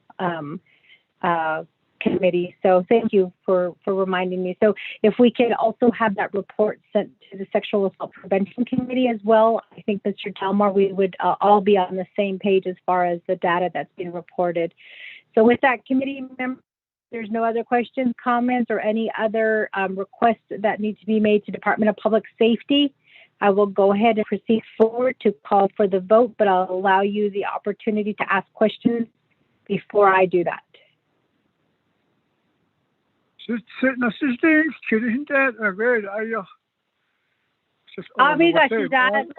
Oh, okay. Lorraine answered the question. So with that, committee members, we're going to go ahead and call for the vote. This is the, oh, I'm sorry, not call for the vote. I do need a motion and a second at this time to accept the report from Division of Public Safety, Jesse Delmar, Executive Director. The report was provided to us on the recent missing murdered Indigenous relatives meeting that happened at the federal level. So with that, committee members, can I get a motion? Eugene So. Motion made by Honorable Eugene So. Can I get a second?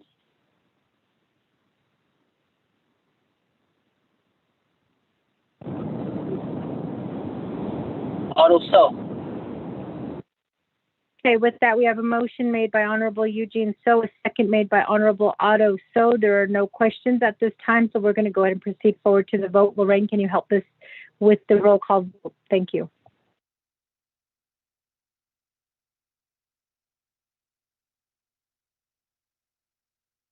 Go ahead, Sherelle. Sorry. Okay, Honorable Vince James. Delegate James votes green. Thank you. Delegate James votes green. Honorable Eugene So. Green. Oh, thank you. Honorable So votes green. Honorable Otto So. I vote green. Honorable Otto So votes green. Honorable Edmund Yazzie. Honorable Edmund Yazzie. Chair, you have 3 in favor, 0 opposed, 2 not voting, which is including the chair not voting and Edmund Yazzie absent. So with that, committee members, 3 in favor, 0 opposed, 2 not voting, the report has been accepted. Mr. Delmar, we do appreciate your time. Mr. Delmar, just as a reminder, you are also on the next part of the agenda as well. So I'm not going to excuse you just yet. So with that, committee members, we're going to proceed forward to 5B on the agenda. This is a report from Judicial Branch and Division of Public Safety in regards to it should have been infrastructure priorities. Just as a little bit of background information, committee members, this priority should have been in a legislation. So the Law and Order Committee needs to move it out of this committee. I believe it was presented to us after we had our work session regarding Department of Public Safety infrastructure needs. It was prepared by Chief Justice Jane and also Executive Director Delmar. And it was a list of the infrastructural needs for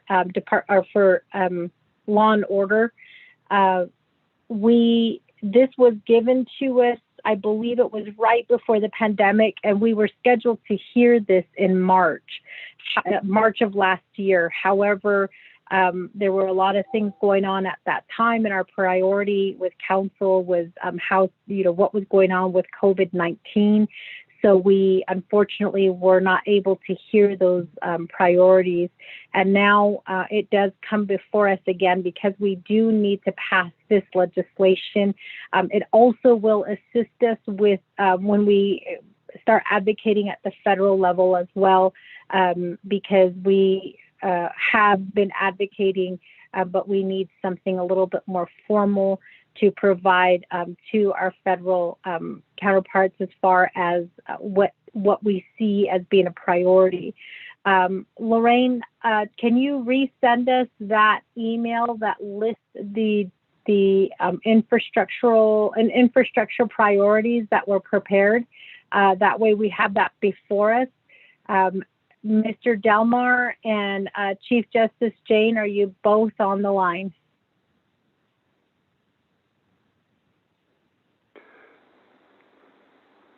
Madam Chair, this is Stephen at City. I'll be representing the Navajo Nation Judicial Branch this morning for this report. All right. Mr. Delmar, are you still on the line? Yes, ma'am. I'm here. Okay. So with that, I'm going to go ahead and Mr. Delmar, I hope I was able to provide you a little bit of, background on what this is about. You have been assisting the Law and Order Committee for some time, but what we would like to see with this infrastructure priority is just kind of a breakdown. I know, again, that you did provide us that information, and I believe Lorraine is looking for it now so that she can send that to the committee. Mr. At City, Mr. Delmar, you both have 15 minutes to present your information. And then what we'll do is, upon completion of this report, the Law and Order Committee will take your recommendations. And Mr. Cook is on the line, so a legislation will be drafted on behalf of the Law and Order Committee to proceed forward and recognize these buildings or these infrastructural needs on behalf of the court and also on behalf of the Department of Public Safety, which consists of the police department and also corrections and criminal investigations. So with that, Mr. Delmar, Mr. At City, the floor is yours.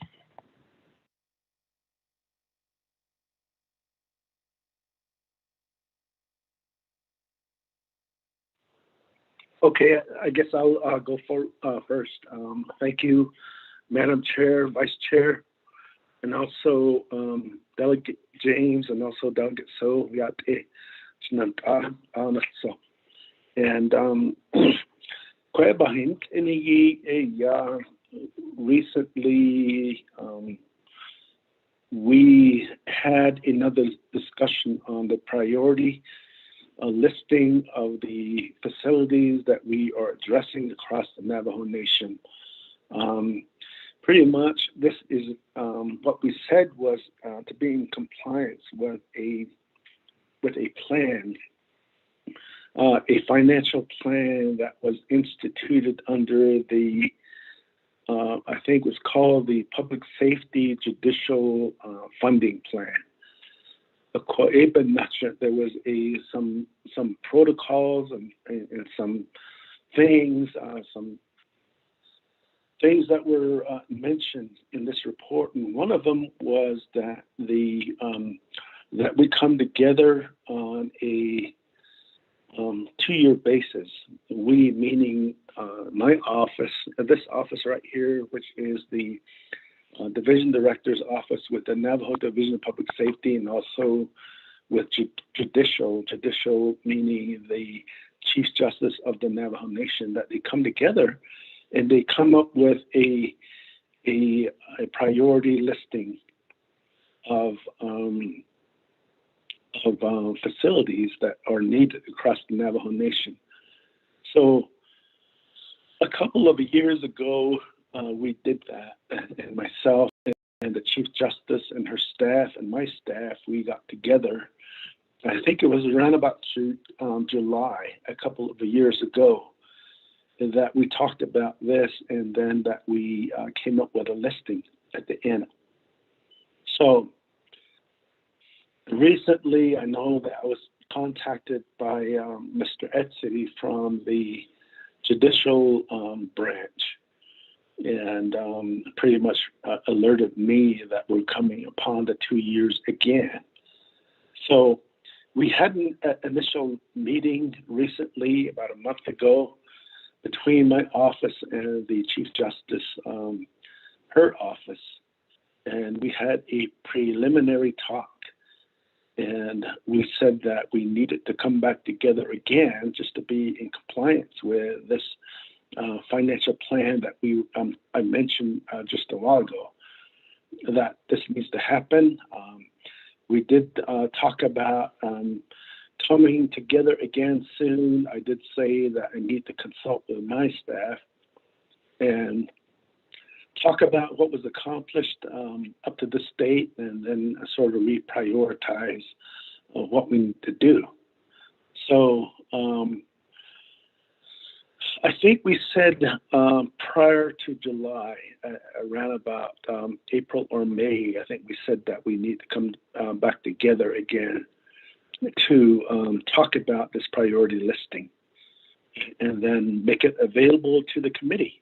I understand that the committee, the Law and Order Committee, is the final authority to approve this plan. So that was what we're aiming to do, and I think we will be doing that still.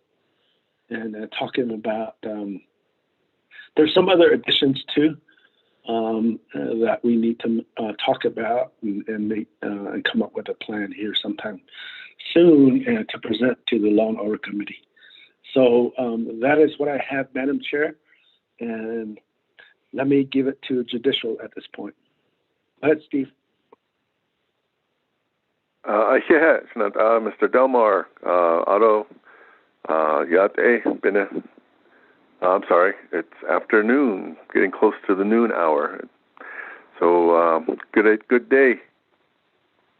Mr. Delmar has updated you with the most recent collaboration that we've initiated on looking at a revised and updated set of priorities for the facilities that are of concern and that are of need for the judicial branch and for the Division of Public Safety.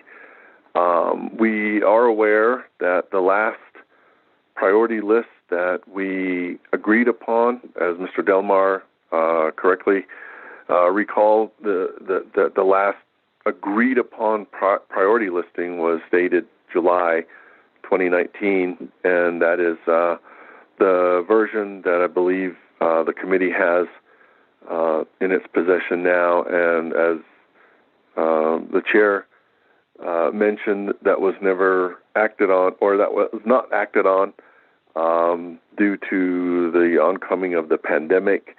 That priority listing that was dated July 2019 was for the years 2019 and 2020. And as Mr. Delmar mentioned, by virtue of the approved fund management plan for the Judicial Public Safety Facilities Fund, it requires us to have a new priority listing for every for a 2-year period, and the next period that is in our sites is for 2021 to 2022. And Mr. Delmar did already say that we met once on February 16th. We had a teleconference phone call, and I believe we agreed to meet again as soon as March 19th, another teleconference, and we would begin working on a revised set of priorities that we could come to an agreement on, and then have an agreement to produce and submit to the Law and Order Committee. My hope is that we can get this done before the last meeting in April for the committee. But I understand that the Division of Public Safety has some other planning processes that they're involved in, and they're wanting to make sure that they can put the most up-to-date information in this priority listing. So that is our agreed upon scope looking forward, and trying to address the upcoming, this current year and the next year in terms of the priority listing. And I submitted this report with this information that I'm speaking about to Ms. Laureen Spencer a little earlier today, and hopefully that was distributed to all the members of the committee. But if you don't have that in your hands, can definitely get that to you before the end of today's meeting. But that is basically the substance of my report. It mirrors exactly what Mr. Delmar had to report. So, Madam Chair, the two entities responsible for this priority list, we are engaged and we are working on this, and we look to produce a revised and updated priority listing for the committee's review very soon. Thank you.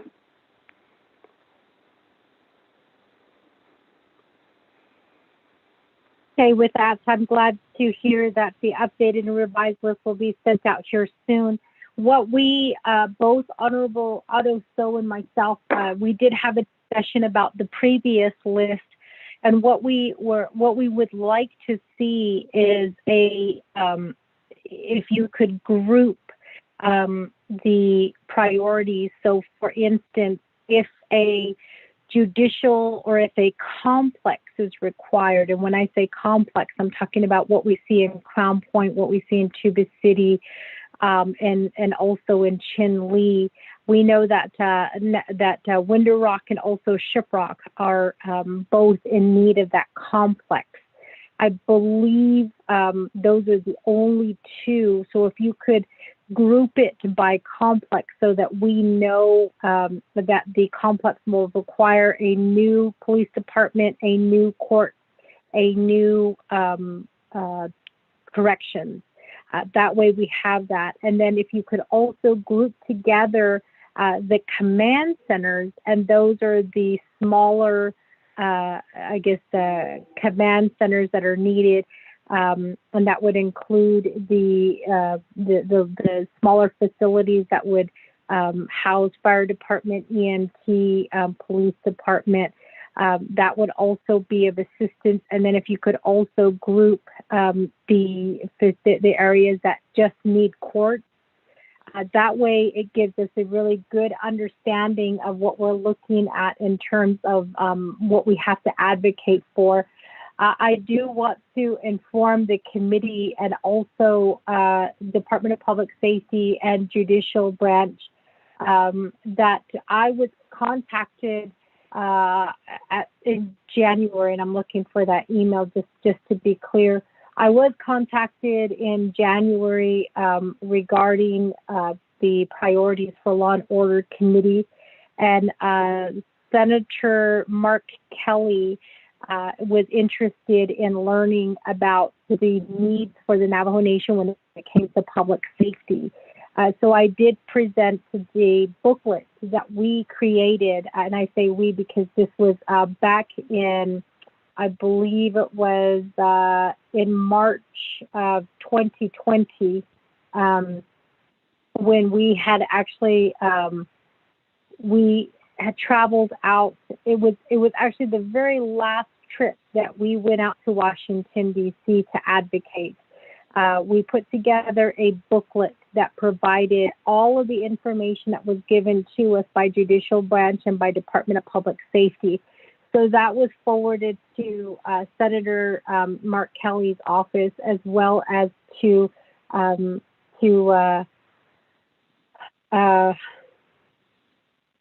oh gosh, I'm trying to look for that email that has a breakdown of the senators who were meeting on this issue.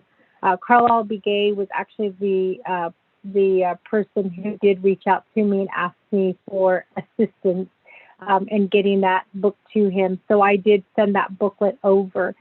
So I'm hoping that we do get some assistance with funding. And so I think that this breaking it down will allow us to be able to see, what we're looking at. The information, again, that was in the booklet was the information that was given to us by courts and then also the Department of Public Safety, but it also included the information that we had on the work session that happened in 2019 prior to the pandemic. At that time, I recall we had a big list that was on the whiteboard where we broke down what was being requested as well as the cost for each of those facilities and what we were looking at. So with that, that was all included in the booklet, and it was sent out to Senator Mark Kelly, his staff, and there was a few others. I'll have to find out exactly which senators were meeting on this issue from Carlisle Begay. For some reason, my email is not downloading, so I'm not able to see who it was sent out to. But it was also shared with Senator Ben Ray Lujan within that same week as well. So I believe that that this information was used. We recently received an email regarding the breakdown of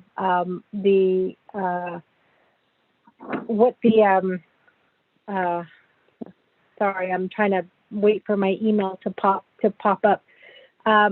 But what the breakdown was for what Indian country received, we all got an email stating Senate passes largest investment in Native programs in history, more than $31 billion that's heading to Native communities. My understanding is the breakdown for this under BIA is around $900 million that would be used for Bureau of Indian Affairs programs. Mr. Delmar, I do want to say thank you. I think our advocacy at the Tribal Interior Budget Council actually paid off because we were able to get a few housing to address the public safety housing issues here on Navajo. And I do have the letter here that I'll be sending off that will require your signature, where we're asking Bureau of Indian Affairs, OJS, to be working specifically with you to address the housing shortage for public safety. But I think that this press release that we did receive is really a breakdown of, it looks like, and I could be wrong, it looks like the breakdown that we had at the Tribal Interior Budget Council meeting. I believe it was in January of 2019. But again, $900 million, according to this press release, would be going to the Bureau of Indian Affairs. $772.5 million will be going to tribal government services, which does include public safety. So I am trying to work to get more information on exactly how much the Navajo Nation would be getting from that, from the Bureau of Indian Affairs, of that $900 million that has been given to them by Senate. Of course, I believe that this is the legislation that will require, I think it actually has to go through the House, if I'm not mistaken. Lorraine, is that correct?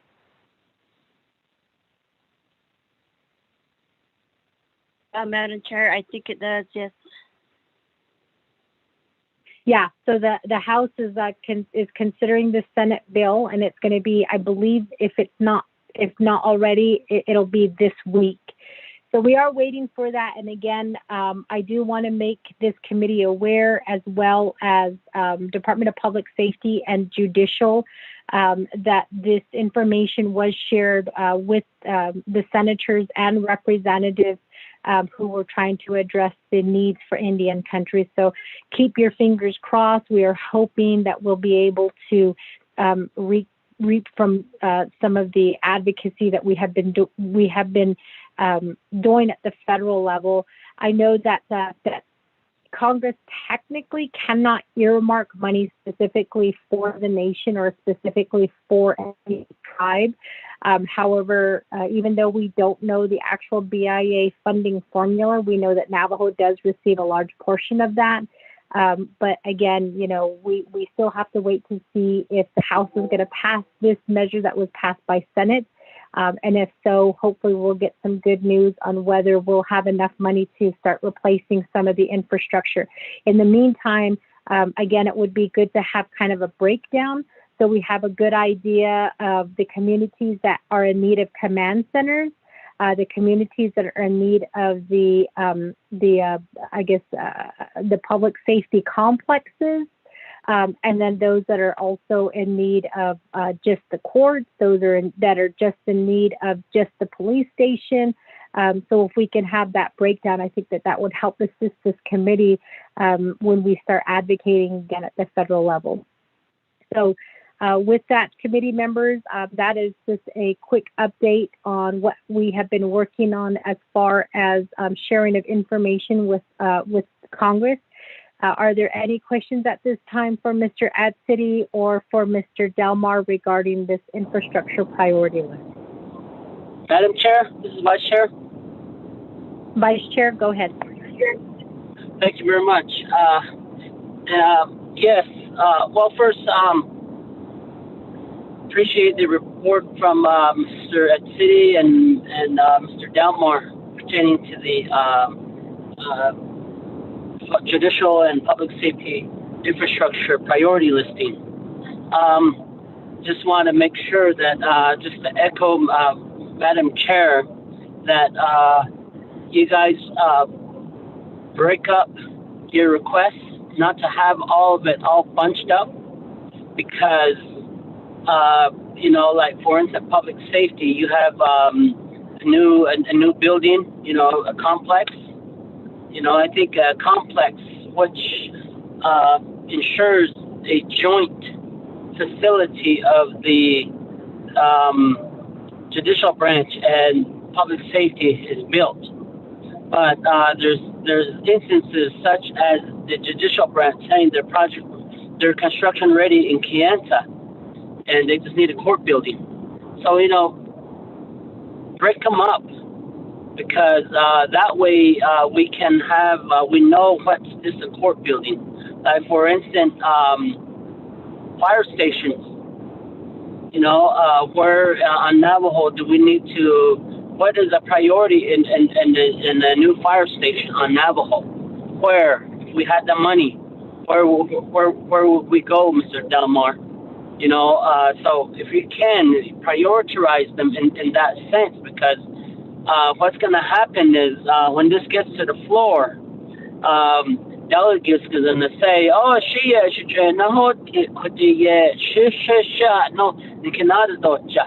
but you guys are the division directors and the managers, they're directors of those programs that will make that recommendation based off of your professional expertise. Uncle, it's easy to change things on the floor at the council level.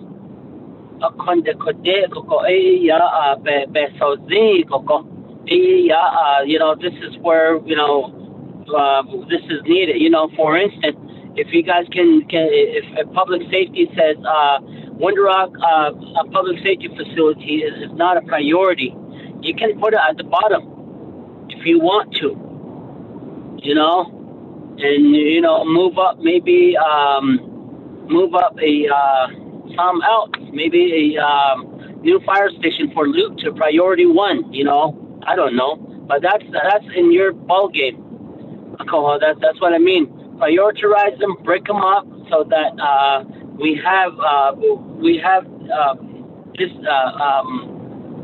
different avenues. Because at times, what would you rather build, a brand new fire station or a judicial public safety complex? So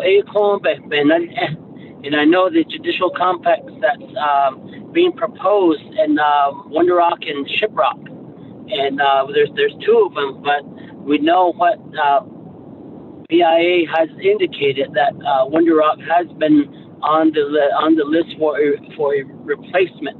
So if that is true, how is this priority listing gonna reflect that? And then at the same time, we have the complex for Shiprock again, Northern Agency. So the same goes for Defiance, the land status.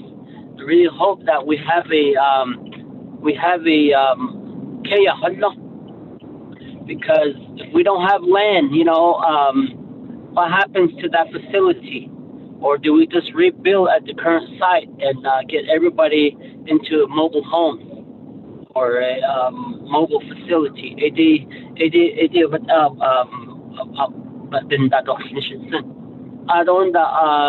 The other is that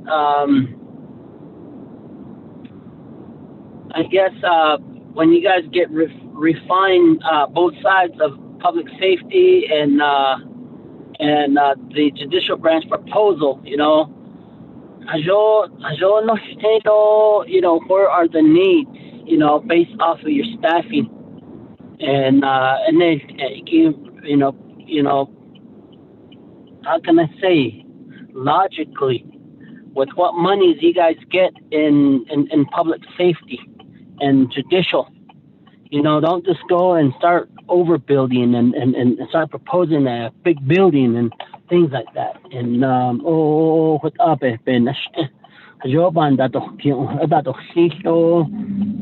that way, you can utilize those dollars. One thing that I can allude to is the Nahat Atzli. There's an agreement with there at Nahat Atzli pertaining to public safety. But what is the how can that be better partnered up with to try to enhance that community, and then but we have to look at what Navajo controls. I know we have other entities that have fire stations on Navajo, such as the counties, but with the counties, the Navajo Nation is not in the driver's seat on that. They're subjected to county protocol. But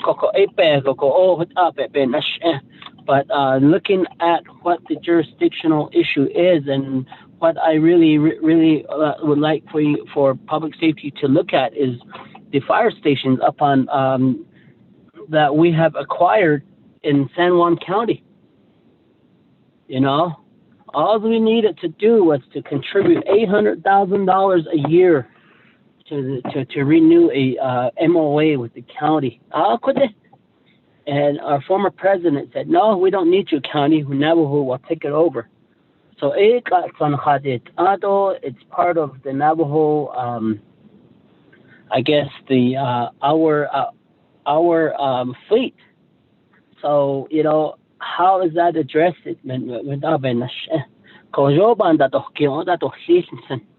Looking at what's on Navajo jurisdiction first. Yeah.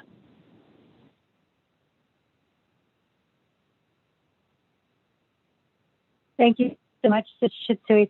And for the life of me, this is just really frustrating. I think my email is probably barely going over the Cheska Mountains, but my email is still spinning right now, so I can't even tell you what day that was sent to Senator Mark Kelly and also Senator Ben Ray Lujan. But know that that email or the booklet that was prepared was shared with them. And so hopefully, again, we do see something positive coming out of the needs regarding the infrastructure. And also, Mr. Delmar, I know that you sit on the pivot with me. So this was I don't know if you recall, we did have that. We've had several discussions on the need to replace the infrastructure in Indian country when it comes to public safety and courts.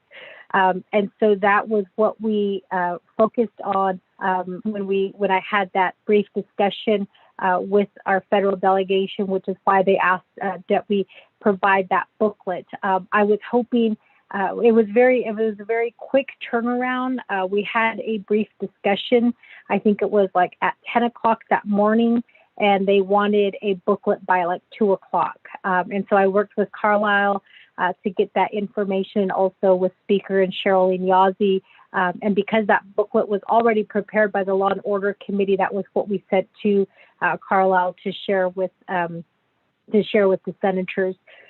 So again, I'm hoping that we can see something good coming out of that. And then also, just as a reminder, Mr. Delmar, we do have I don't know if you got that email from USDOJ on the Department of Justice invitation to consult with strengthening our government-to-government relationship. And I'm trying to download the agenda at this point, but I believe public safety will be on that agenda, so just an FYI.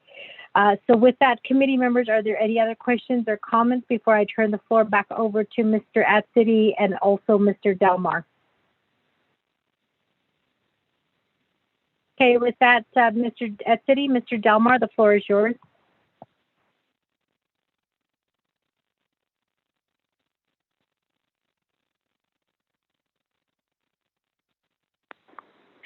Yes, thank you, Madam Chair, and the Vice Chair, and also the committee too as well. You did provide a lot of input regarding how we should do this and what we need to do. Very much appreciated. To Madam Chair, thank you for your efforts in working with the U.S. government in trying to help us to improve priorities and also facilities across the Navajo Nation. Pretty exciting. I look forward to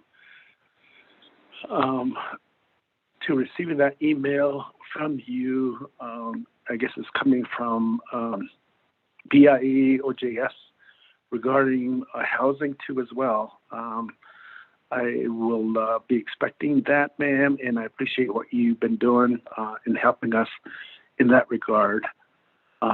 Like Steve reported earlier, that we are planning a meeting here pretty shortly. It looks like March 19th was the date he gave just a while ago.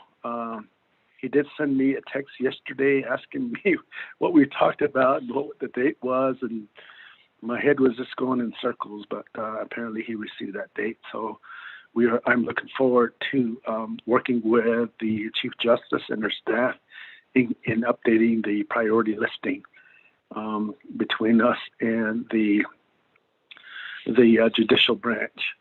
For your information, there's been some initiatives by delegates pretty much on their own independently, but their efforts are pretty much included in the priority listing that we identified earlier.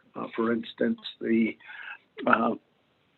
Chairman Jamie Hinyo is pursuing a police or public safety facility somewhere in between Tuajile and Elmo. So that is pretty much in the works right now, and I'm working with Delegate Halona too in improving, and there's an existing old juvenile detention facility in Tohatchi that we're trying to look for monies to demolish it and rebuild a public safety facility there in Tohatchi. And then there's an effort on the western side too, coming from the Lechi'i chapter and working with the Antelope Point Marina there in Page. They're sort of unique because they may have the funding to build a public safety facility there in the Lechi'i community, and of course, there's other communities that are reaching out to as well, like Kaibito from that area. So just for your information. But however, to be discussed further with the judicial branch and come up with a listing. Thank you, Madam Chair. Mr. Anthony? Thank you, Madam Chair. I just want to say that going back to last year and a lot of the initiatives that were interrupted by the pandemic, we were aware that you had an away team that went to Washington, D.C. in the February-March timeframe, and we would be very appreciative if you could help us catch up with the work that you initiated during that time frame. If we can get a copy of those items that were shared with the senators and other officials within the Congress, we would appreciate that, and we will do everything we can working with our partners at Division of Public Safety to update our priorities so that we have the best chance possible of leveraging and requesting the necessary funds from the federal government, whether it's through this next round of COVID relief, the $1.9 trillion legislation that you referenced, or whether it's going to be through the regular appropriations process for what will end up being the new administration's first submittal to Congress, which will probably happen next year about this time.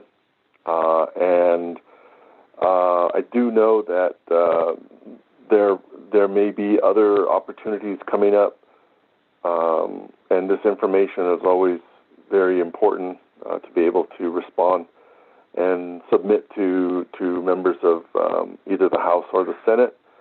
And we would appreciate being included, at least giving us a heads up as to these initiatives, so we might be able to produce information when it's needed. As far as what Mr. Delmar mentioned, yes, we are going to be looking at our judicial branch priorities, and we can do our part to readjust how they're presented. We do know that Kayenta District is probably one of the most, is one of the projects that's at that level of being project and construction ready, and we were looking forward to obtaining resources so that we can begin the construction phase of that court building, which is the only thing that needs to be constructed to complete the work that was started in Kayenta years ago. So we can do that, and we look forward to working with Mr. Delmar and his staff and working with the committee so that we can all benefit from all this information and any efforts that we have working with our federal government partners and any of our state partners as well. Thank you, Madam Chair.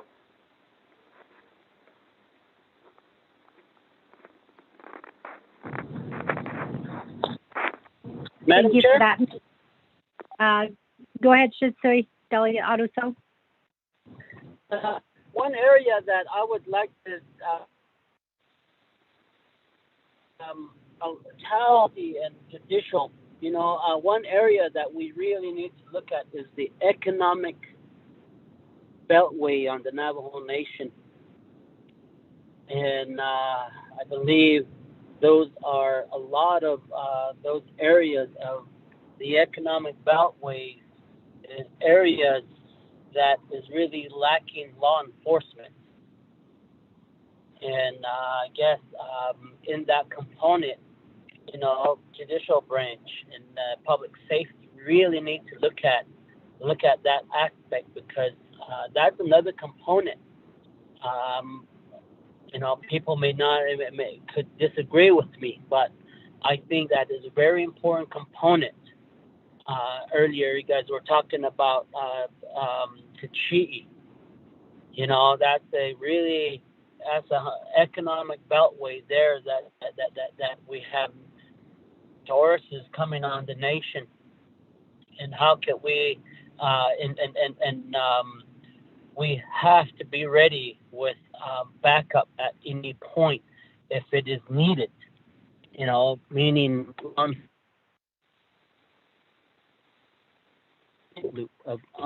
the Navajo Nation. So to have that as a factor, as part of your decision making in these areas, because that is very vile to the nation. But in another sense, like I said, if anything happens, law enforcement is needed there. I believe there was an incident upon in Monba Valley where a tour bus had an accident, and there were non-Navajos.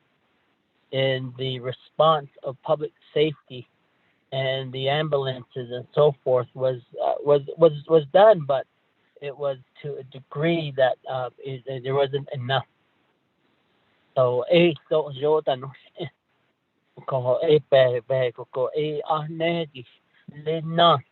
hadit ego ta peso ta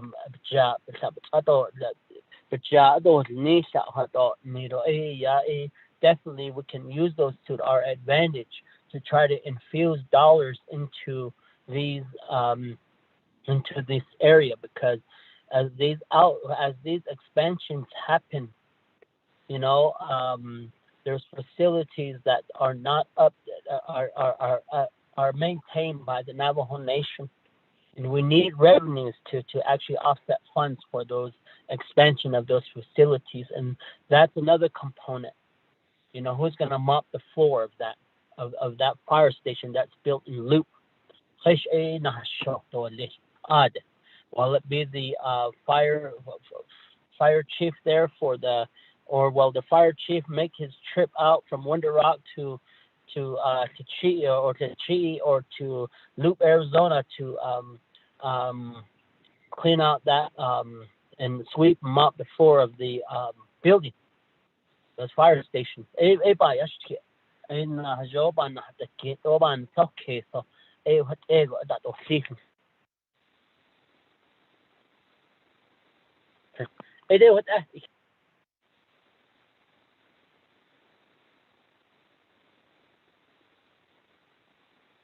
Thank you. I should say Honorable Otto. So with that, committee members, if there's no other questions or comments, I'm going to go ahead and turn the floor back over to Mr. Delmar and also Mr. Atsidi. Again, I don't believe there was any questions, just more comments, but I'm going to give you the opportunity to respond. Mr. Delmar, Mr. Atsidi. Thank you, Madam Chair, Otto and the Vice Chair. And certainly your comments are well taken from myself, and I believe the Chief Justice and her staff would be in agreement with me. But thank you for your comments.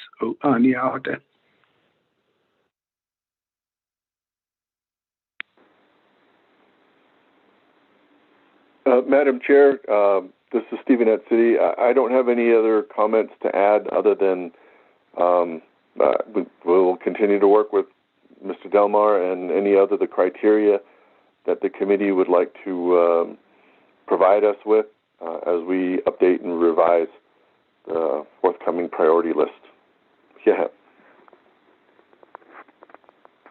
Thank you for that. Committee members, are there other questions at this time for Mr. Delmar and Mr. Atsiri?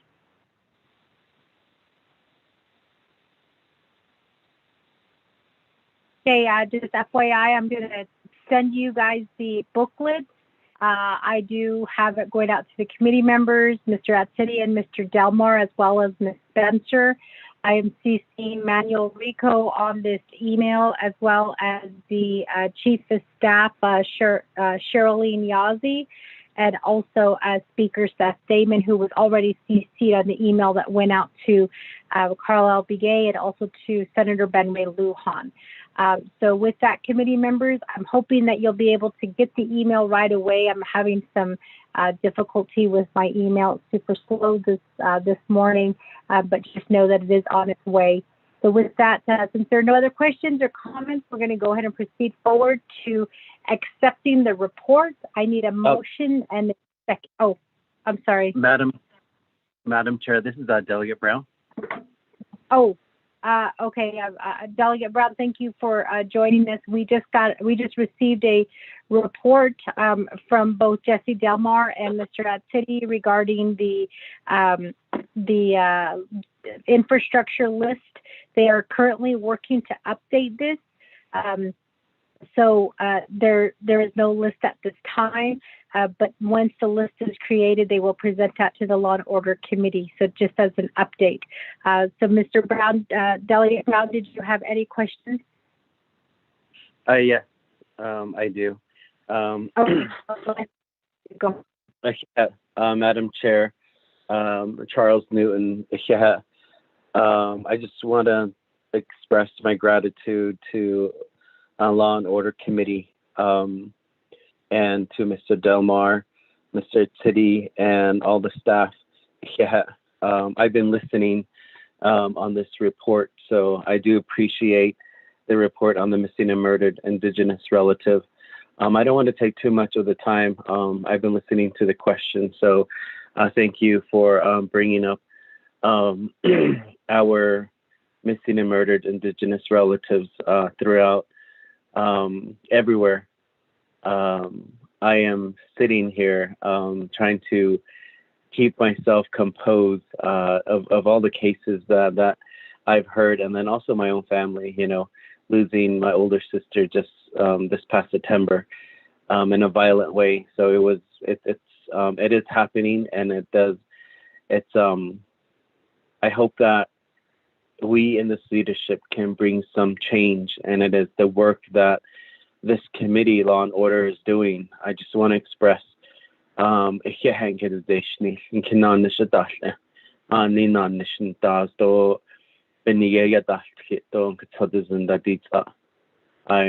do feel it, and I appreciate it, and I am honored to be in this position that I am.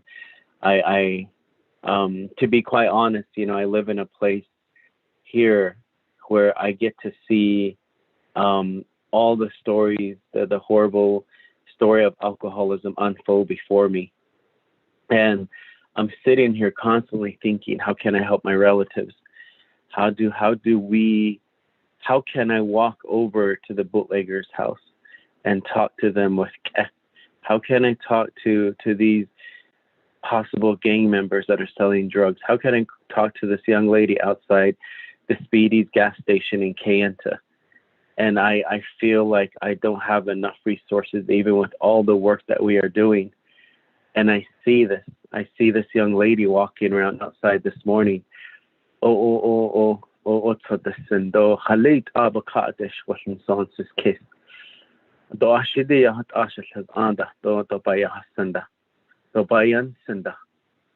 abe be bito that hatub shiaho ao dishnatida bito tana sai deslini ani hashine lan hitane bebe ina de dilkha akon de sheshel choho akoho ani tana shiyeto shiche Delegate Otto. So I am at the point where I don't know. I mean, I see my auntie in that house next door to me, in front of me.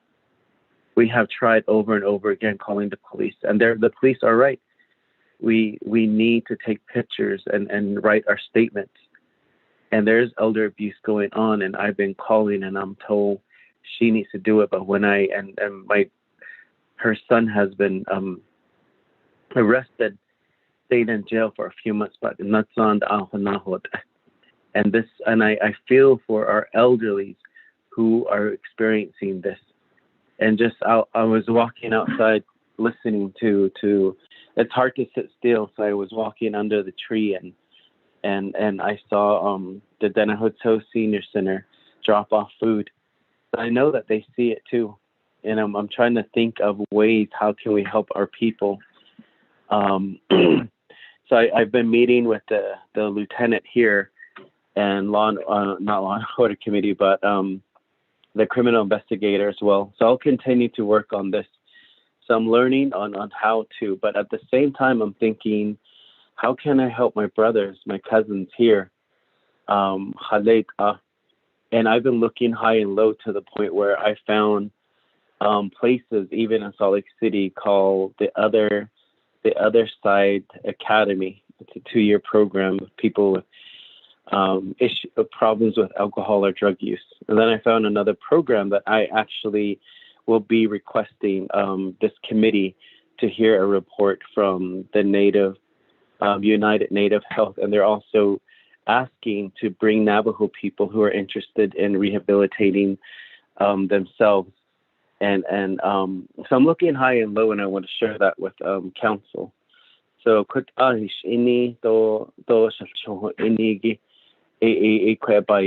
so I really do appreciate the question. So Mr. Delmar, if you can share with me also your next Title 17 meeting, I'm really interested in that, and I do support in the banishment. I think it's about time, and when I attend some of these teleconference, I see other tribes with domestic violence and missing and murdered Indigenous relatives. There's a point where their leadership and other tribes stand really steadfast on banishing their own people, because it's gone to the point where they are hurting children, they're hurting everyone around them, and their own families afraid of them. And I think it's time for Navajo Nation to have a wake-up call to these individuals, to the bootleggers. I'm trying to think of ways and bring them to help them to be entrepreneurs in other areas, and then to our people who are suffering with this. So however I can help, again, dealing with this, we will restart our Chilchimbito organization, where it was like a community watch base. So we will go back into that. And the other thing is, thank you for bringing up the Kayenta Judicial Court Complex. So we are ready, and I'll be dropping in legislation. I know I have the encouragement of some of my colleagues on this initiative. So we are looking high and low on how we can affect change. Just if you can send me the information, Madam Chair, also on what you sent out. And I believe that's the packet that when we accompanied Law and Order Committee and other staff to DC, I believe it's the same packet. I have that.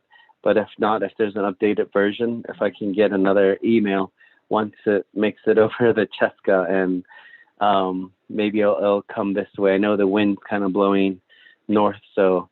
But yeah, thank you.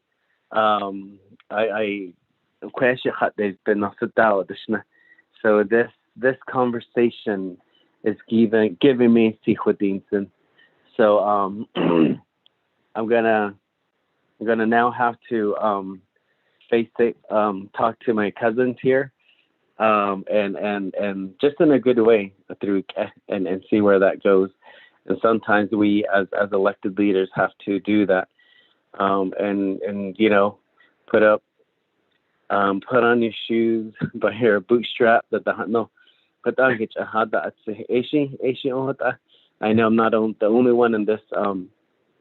I guess it's a predicament. So idea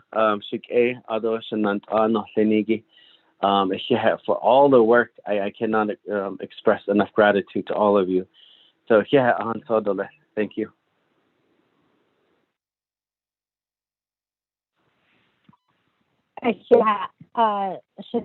Shamala, Honorable.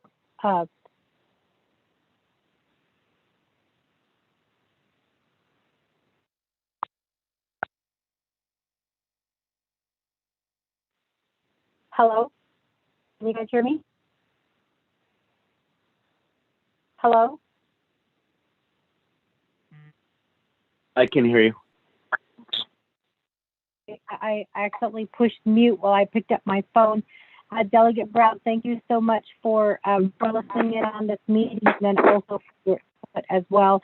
I don't believe there was any questions directed to Mr. Delmar or to Mr. Adsity, but the booklet that I was referring to is the booklet that you do have, Mr. or Delegate Brown.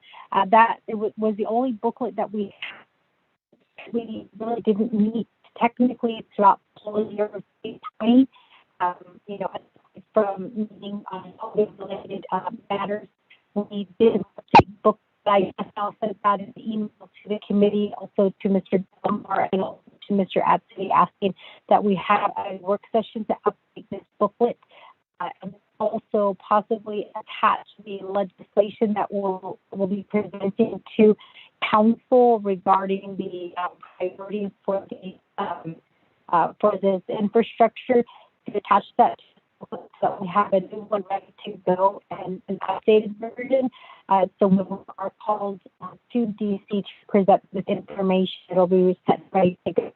But everything will be dependent on the priority being set by judicial, by the Department of Public Safety infrastructure. And we will share the information with you at the time, Delegate Brown. So with that, committee members, since there's no other questions or comments for Mr. Brown and for Mr. Delmar, I'm going to go ahead and proceed forward to calling for a motion and a second to accept the report from the Judicial Branch and Division of Public Safety in regards to priorities, and actually should say infrastructure priorities. Motion, Eugene So. Motion made by Honorable Eugene So. Can I get a second?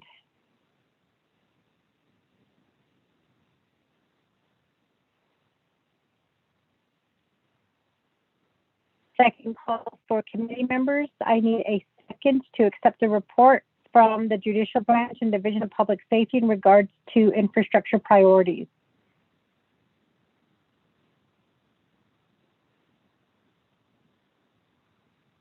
Second, Delegate James.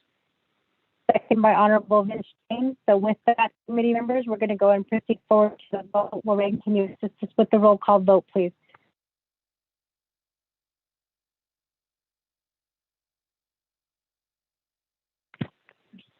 Honorable Vince James.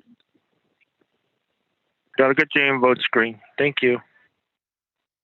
Honorable James votes green. Honorable Eugene So. Oh, Dr. Thank you. Honorable So votes green. Honorable Otto So.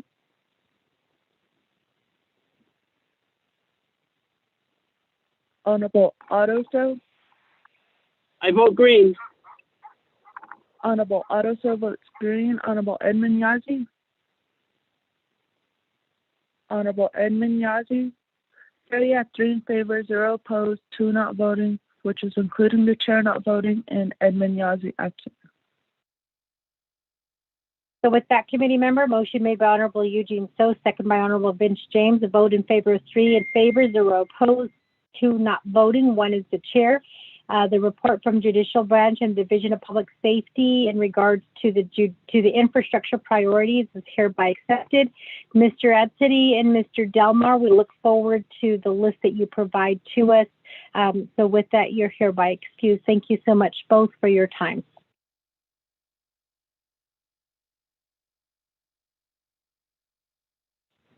Okay, yes, we are now on. you. Yes. We are now at item number 6 on the agenda, old business. There is none. Item number 7, new business. We do have legislation number 0022-21 relating to Law and Order Committee. The sponsor, Honorable Otto So, is on the line. Lorraine, can you go ahead and read this legislation into record, please? Okay, can you hear me? Yes, we can. Okay.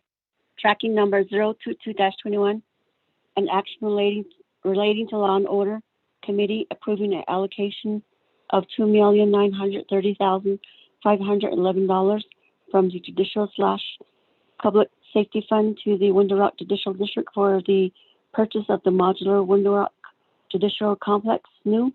Be enacted. Section 1, Authority.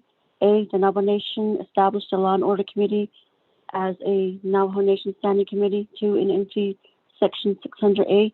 B, the Judicial/Public Safety Facilities Fund Management Plan empowers the Law and Order empowers the Law and Order Committee to establish a fund priority list to use funds from the Judicial/Public Safety Facilities Fund Resolution BFD-66-11, Section 2, Findings. A, the revenue from the Navajo sales tax is deposited into Judicial/Public Safety Fund that is managed by Fund Management Plan BFD-66-11. B, the Judicial Public Safety Facilities Fund Management Plan is attached as Exhibit A. C, the Judicial Public Safety Fund is a special revenue fund to provide funding for judicial and public safety facilities as approved by the Law and Order Committee. D, resolution number LOCJN-04-17 approved the Judicial Public Safety Facilities Fund priority list for fiscal years 2017 and 2018. Window Rock Navajo Nation Judicial Public Safety Facilities was placed as a priority number 1. Resolution LOCJN-04-17 is attached as Exhibit B. E, the Window Rock Judicial District is requesting $2,930,511 for the purchase of Judicial Modular Complex Facility to include design and engineering services along with preparation of and installation of modular complex. See Navajo Nation Supplemental Funding Proposal Summary as Exhibit C. F, Chief Justice Joanne Jane has accepted the engineering fee and preliminary construction proposal from NAS/FCI Native American LLC Incorporated herein as Exhibit D. G, a land withdrawal has been completed within the Fort Defiance chapter endorsed by Fort Defiance Grazing Officer Herman Billy. Land assignment has undergone appropriate biological and cultural clearances. The General Land Development Department checklist packet and memo from Herman Billy as Exhibit E. H, the Navajo Nation Fiscal Year 2021 Program Budget Summary forms are attached as Exhibit F. I, the Office of Controller, provided the balance in the Judicial/Public Safety Fund, and as of December 31st, 2020, the amount is $14,967,745 is available as indicated in Exhibit G. J, the Judicial Branch Window Rock District has applied a facility needs and timeline attached Exhibit H. Section 3, approving the budget allocation. The Law and Order Committee hereby approves the allocation from the Judicial/Public Safety Fund in the amount of $2,930,511 to the Window Rock Judicial District for the purchase of the Modular Complex Business Unit New. Number is new for the purchase and installation of a new Window Rock Judicial Modular Complex. And the exhibits are all attached from A to H. They are all attached to the document. And there are some comments that were received. Hold on.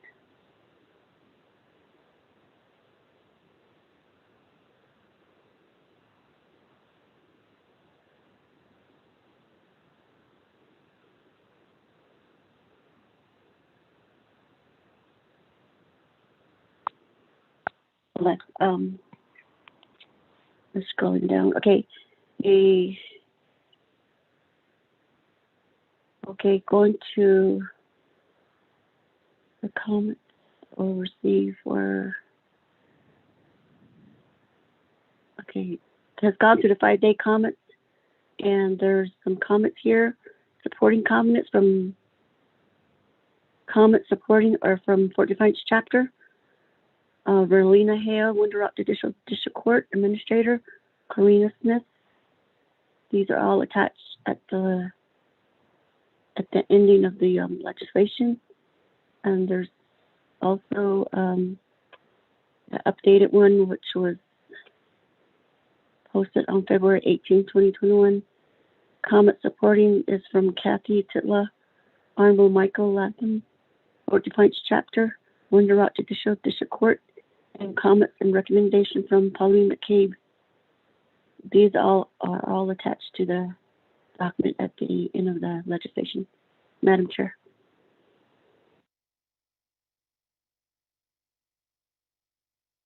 Thank you for that reading, Lorraine. So with that, could I get a motion for legislation number 0022-21? Motion, Delegate James. Motion made by Delegate Vince James. Can I get a second? Eugene So. Second by Honorable Eugene So. So with that, committee members, are there any questions at this time regarding legislation number 0022-21?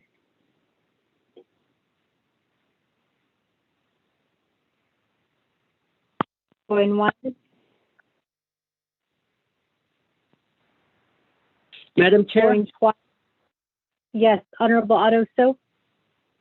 Yes, I'm gonna need an amendment, and the amendment is ready. Our legal counsel has the amendment ready to go, and I would request that our committee members entertain that amendment for me. It's gonna change. There's some numbers under that's wrong. It's just a correction amendment to correct the numbers, some numbers inside the legislation. Thank you, and go on mute.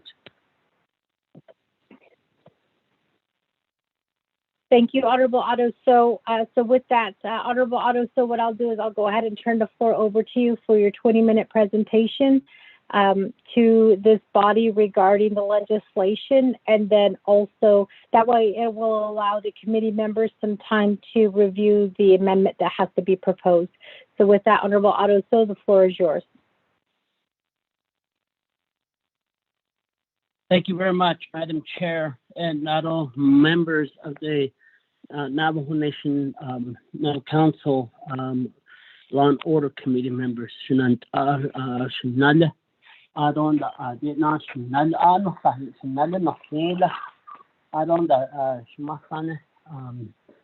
Chair, Mr. Nate Brown, thank you for being on the line with us. This particular legislation that's on the agenda right now is pertaining, requesting funds from the Navajo or Judicial Public Safety Fund. The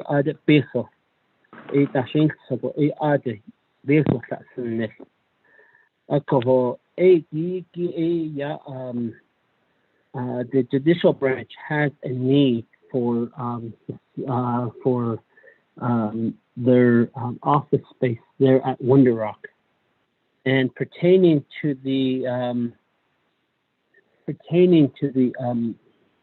current situation of COVID. Legislation. They are going to purchase some modular buildings to continue that will help to continue with office space that is needed currently there at the Navajo Nation inside the Fort Defiance Agency, a courtroom, office space for the employees, and I do have my agent on the line, Mr.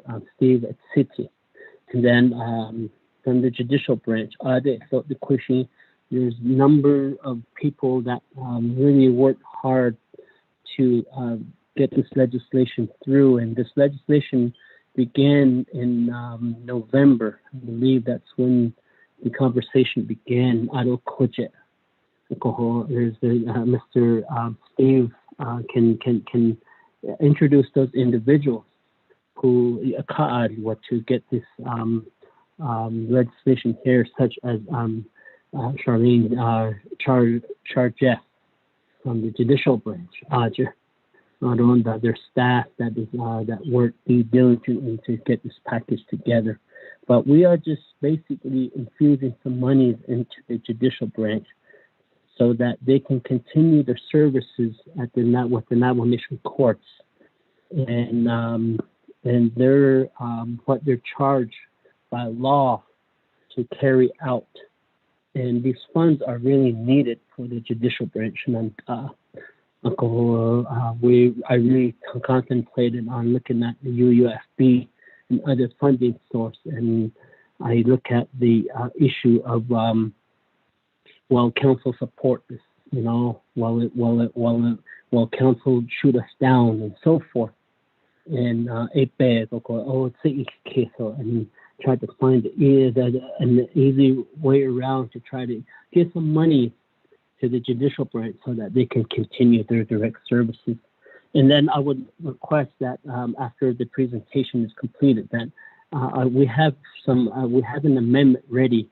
I talked with the attorney or the legislative council, which indicates that we're ready to go. And it's just a correction to some numbers inside the legislation. And I guess we got some numbers turned around, and it's just putting those numbers in order. With that, I'm going to turn, Madam Chair, I'm going to turn some time over to Mr. Steve City from the judicial branch.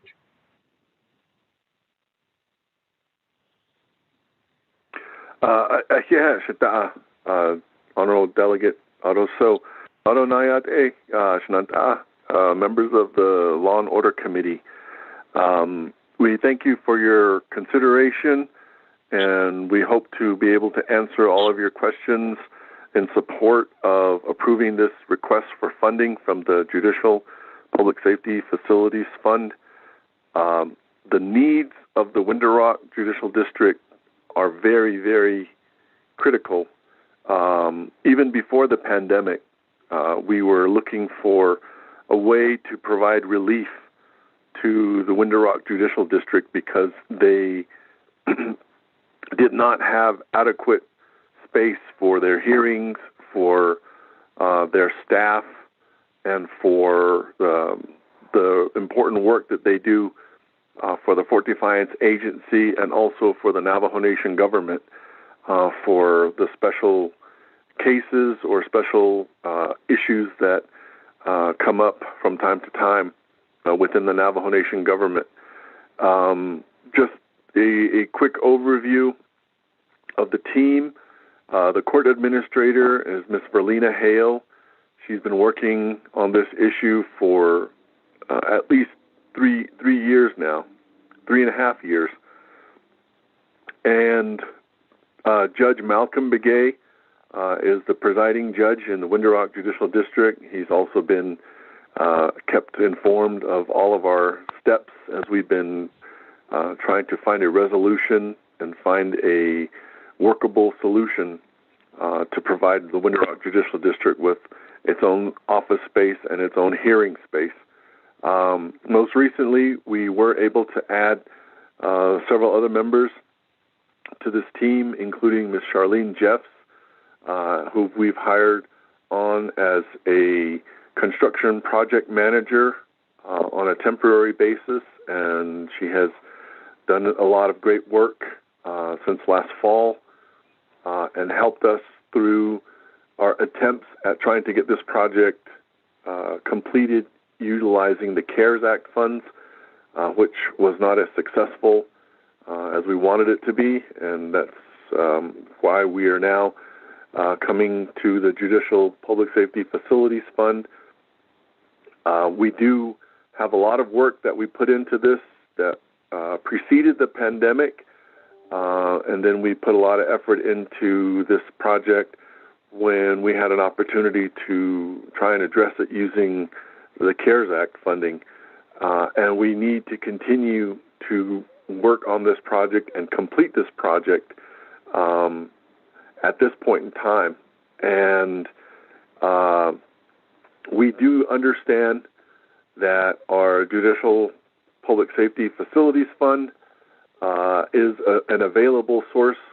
We also know that there's other sources of funds available, but this one has always seemed to be a priority, recognizing what it is established for, and it meets the exact need for what we have right now, and it will allow us to continue to use the momentum and the work effort that we built up from last September through November 2020, when we were trying to get this done under the CARES Act.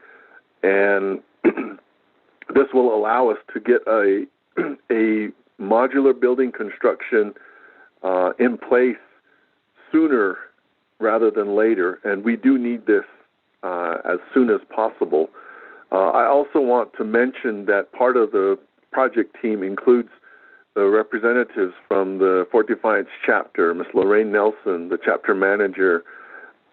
We have had inclusion in some of our meetings in the past with the full leadership of the Fort Defiance chapter, chapter presidents and grazing committee official. We've also sat down in meetings with the delegate, Mr. Wilson Stewart Jr., and we're thankful for the support that the Fort Defiance chapter has provided, and it's been almost 2 years since they agreed to help and work with the Window Rock Judicial District and the Judicial Branch. And I wanted to just mention that the effort that we're trying to get funding for and then to put in place will be a temporary effort, because we know that there is a permanent complex that is in the planning and design phase for the Window Rock Judicial District and a lot of the other public safety facilities that are currently housed in the Window Rock, Fort Defiance area. And one of the things that I wanted to highlight in this is that we have a good working relationship with the Fort Defiance chapter, and part of this is really about assisting as well the Fort Defiance chapter in its development within its community. The current tract of land is a little under 6 acres, and it was formerly used as a residential area. It was the site where there were a dozen or so, dozens of mobile homes that used to be owned by the federal government. It was formerly known as the Pickett Housing Area. We are effectively going to be able, if we get this funding and we develop the court building, we are going to assist the Fort Defiance chapter in its redevelopment activities in that part of Fort Defiance, which is located just north of the chapter house and due west of the Fort Defiance post office. That corner of that intersection, the Fort Defiance chapter has been very interested in redeveloping that, and we are going to take the first step towards rehabilitating that land, and then the Fort Defiance chapter has agreed to let us use that until the permanent facility is built. And when we leave that area, after the permanent facility is ready for the Window Rock Judicial District to move in, we will have provided the Fort Defiance chapter with a developable section of that intersection for its ongoing needs for additional office space and additional government buildings or commercial space. This is a very flexible and in some ways innovative process where we're happy to work with the Fort Defiance chapter to not only meet the judicial branch and the Window Rock Judicial District's needs, but also to try and help enhance the overall community within the Fort Defiance chapter, and to help them rehabilitate a land area and get it set up for continued reuse in beneficial ways for the community. So this will comport with some of the aspects of the Fort Defiance chapter's land use plans and their long-term vision for redeveloping that particular area of Fort Defiance. And again, I can't say enough in appreciation to the leadership of the Fort Defiance chapter and the community. The resolutions that are part of this exhibit and the letters and the comments demonstrate that we have a very good working relationship with the Fort Defiance community, and we look forward to continuing to keep them involved in this project. If we are able to enter into the construction phase with these resources, I've made my commitment to keep them informed, and hopefully when we are finished with this whole project and we have a permanent building for the Window Rock Judicial District to move into, we will continue to assist the Fort Defiance chapter as much as we can to help it achieve its ongoing long-term vision for community revitalization and to reuse that land in a very productive way. So I just wanted to highlight that. Sometimes I forget to mention that, but the current needs are very dire. There's a lot of workplace safety issues that we have to contend with, and we want to make that better for our staff. And all the way through to this project, I think it has benefits for the entire community, and we're looking forward to being a part of that too. So a wide variety of beneficial outcomes if we're able to get these funds and to put this building in place within the community of the Fort Defiance chapter. Delegate So and members of the committee, thank you very much.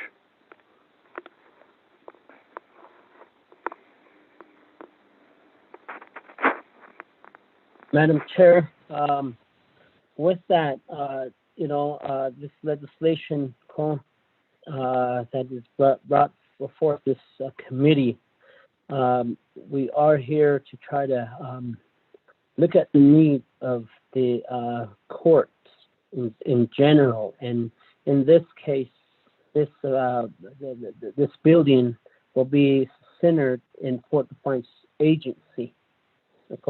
I really appreciate the chapter leadership of Fort Defiance to be a really supportive role in this request. We have tapped into this resource for planning and construction a couple of times, and in this case, or in the past case, was that the planning for the Ship Route Judicial Public Safety Facility, the Judicial Public Safety Facility planning money. This is where that planning money came from also, and I believe that on the 23rd Council, I did sponsor that legislation, and that brought up a lot of the planning and designing of that public safety facility. But in this case, our judicial branch, the need is there. We try to utilize other funding sources to try to address their needs, but we were pressed against a deadline, and if that deadline was not in place, that was set by the Navajo Nation Council, those buildings would have been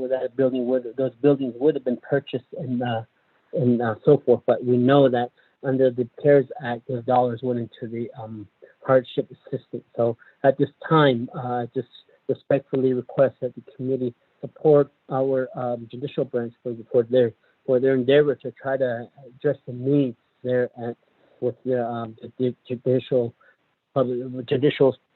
branch needs to address direct services. And then with that, I would request that an amendment be entertained by one of my colleagues so that we could correct some of the numbers that an error happened and was caught by our Office of Legislative Services, but an amendment was drafted to fix that, and that was done by Office of Legislative Counsel. So we are ready to go, and at this time, I'm going to go back on mute, and I'm done with my presentation, Madam Chair. Go ahead. Thank you.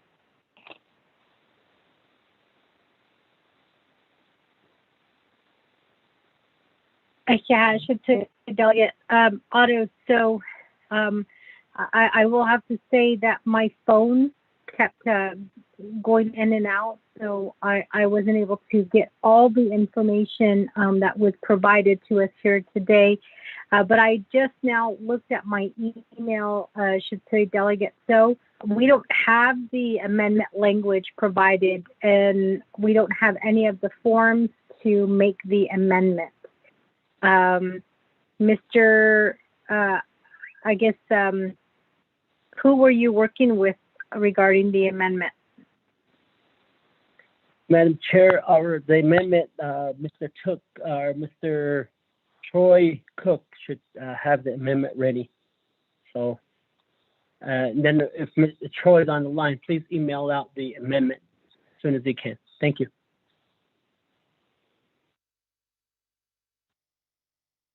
Mr. Cook, are you on the line?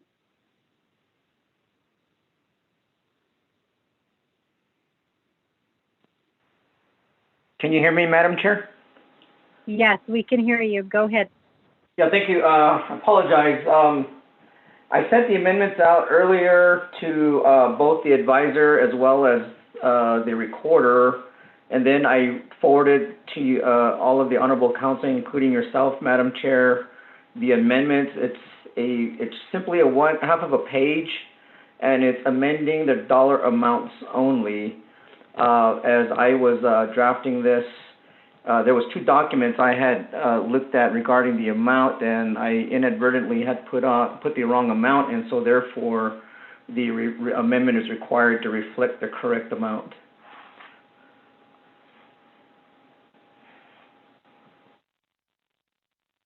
Madam Chair?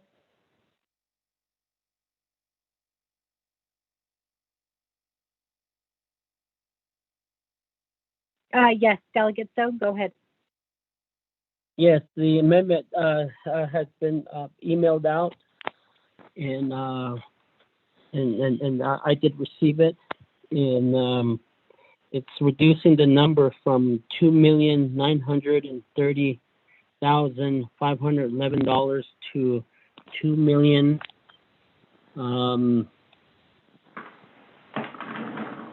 $903,511.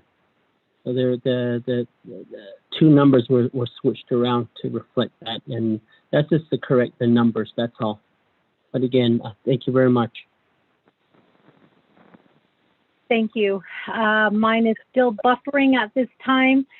Committee members, there is a request made by the sponsor, Delegate Otto So, to propose an amendment to this, but before actually, we already got a motion, we got a second.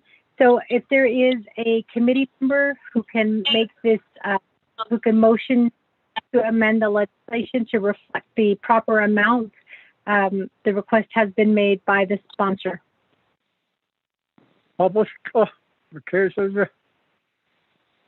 Motion made by Honorable Eugene So, and this is for motion to amend legislation number 0022-21, and it's reflecting the correct amount. Can I get a second? Second, Delegate James. Second made by Honorable Vince James. Committee members, this was emailed to us at 1:14. Looks like a very straightforward email. All it's doing is changing $2,930,000 to $2,903,511. So with that, committee members, are there any questions or comments to this amendment?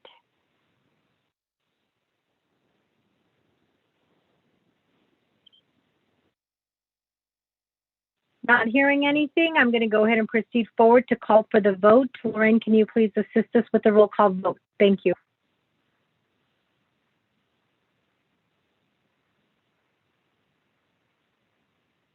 Wait. Lorraine, hold on.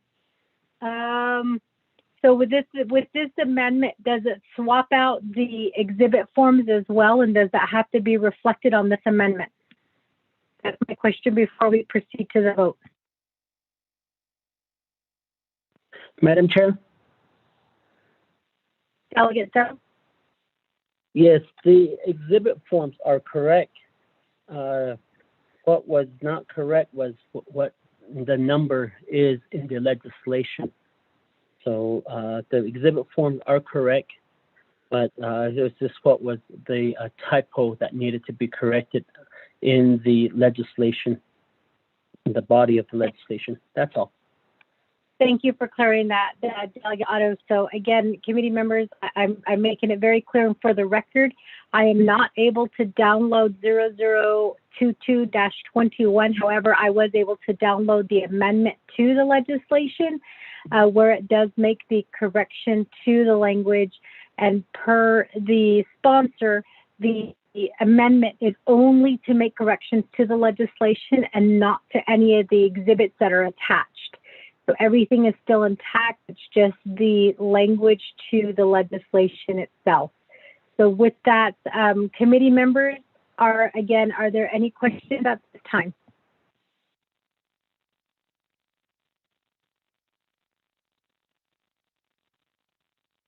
Delegate Otto, so I believe Office of Legislative Services just found an error. Mr. Rico, are you on the line?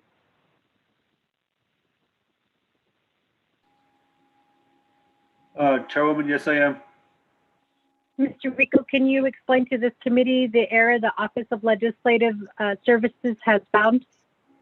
The budget form 1, exhibit F, indicates 2,930,511, and the supplemental exhibit K indicates, let me get to that real quick, indicates 2,903,511.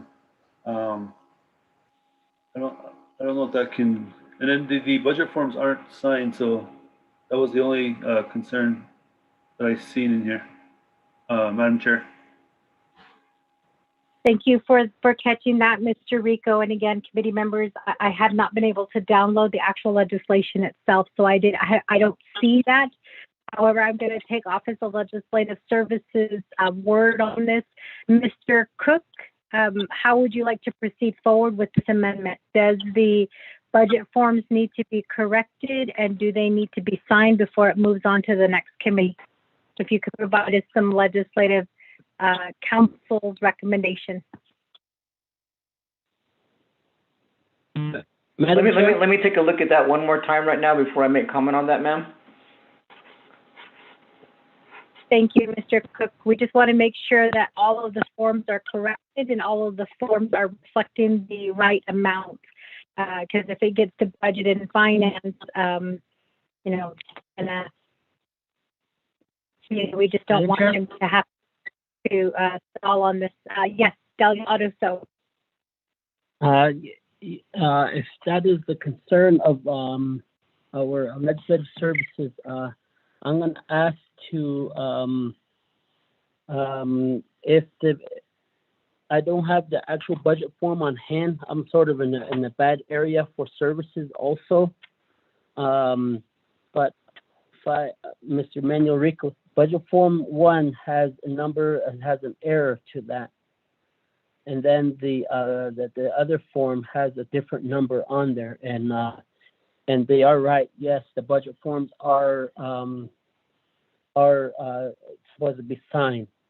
So if that is the case, what I would like to respectfully ask is that we ask the committee, I would ask the committee to go ahead and table this legislation, and I will get back to the table with the judicial branch in correcting their budget forms, because their budget forms gonna have to be re-signed by Mr. Steve City and then re-signed by Madam Chief Justice.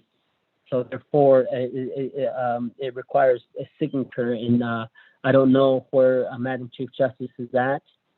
We know we have Mr. City on the line, and I'm sure they can fix that this week, and we could re-entertain this legislation next week on Monday. Thank you for that recommendation, Shipsui Delegate Otto. So committee members, just so you know, I'm looking at legislation, I'm reading from the agenda. It looks like Law and Order Committee does have final approval. I don't see it going to any other committee. Therefore, this committee can table the legislation.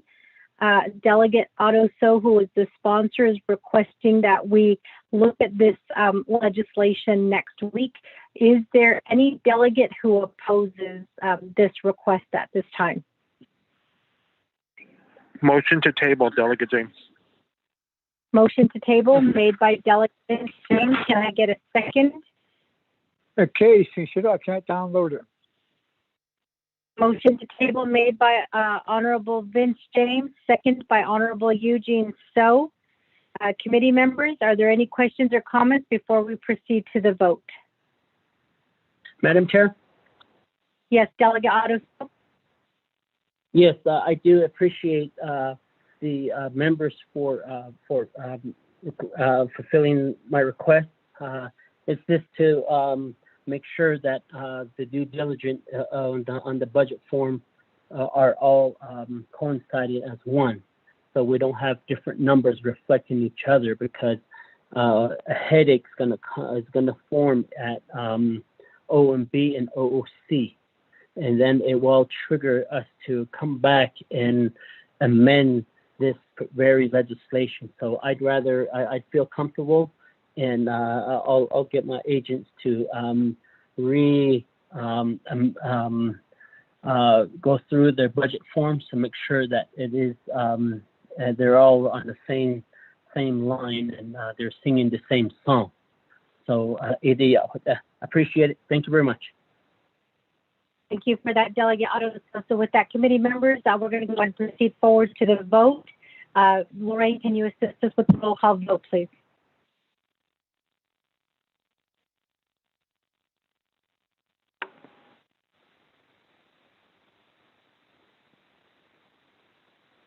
Sherelle, can you assist us with the roll call vote? Okay, Honorable Vince James. Delegate James votes green. Honorable James votes green. Honorable Eugene So.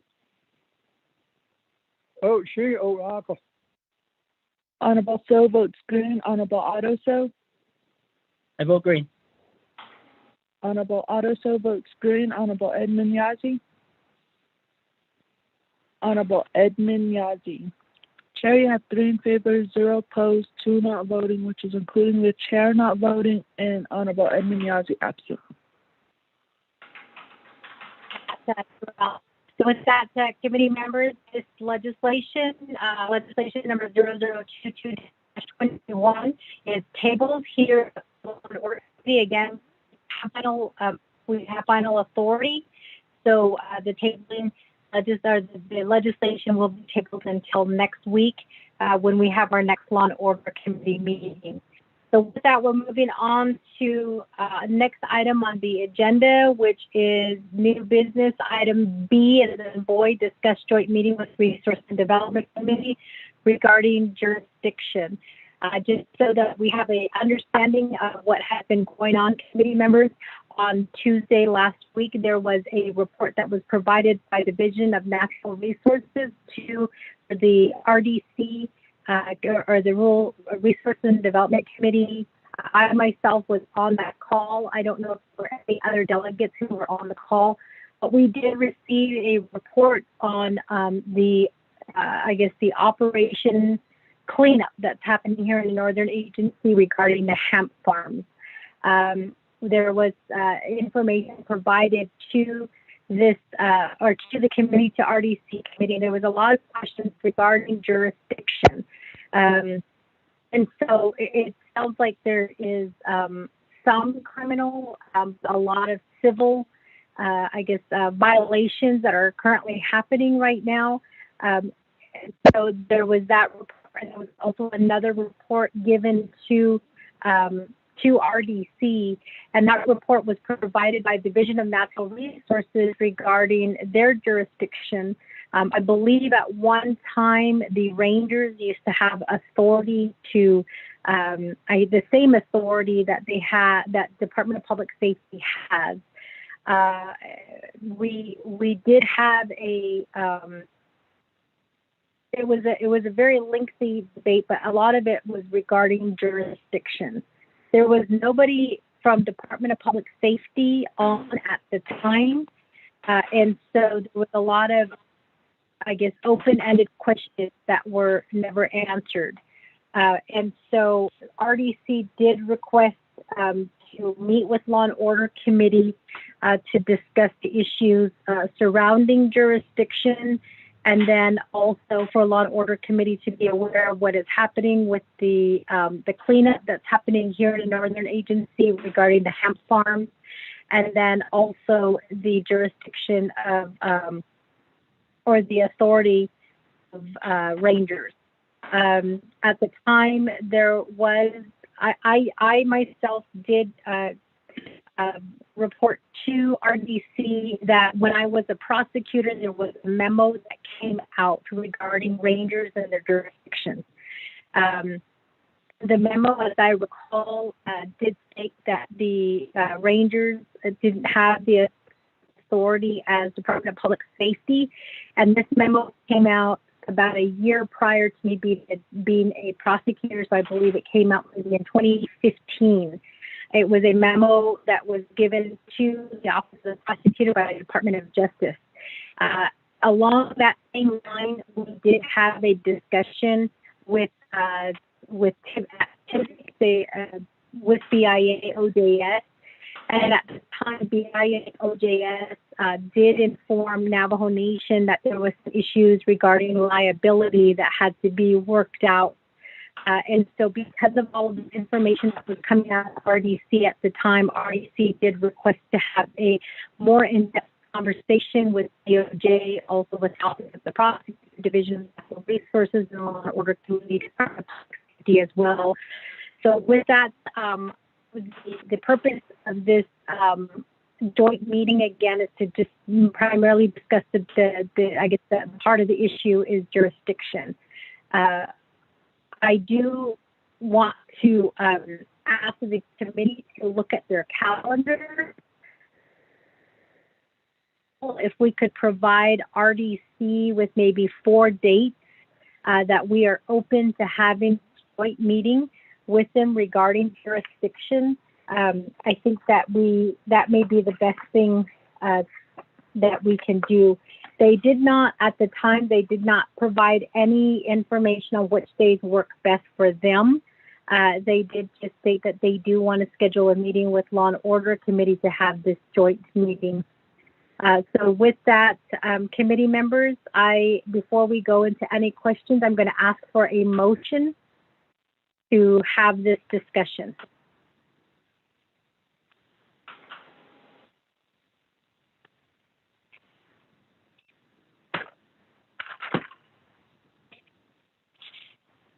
Motion by Vice Chair. Motion made by Honorable Otto. So can I get a second?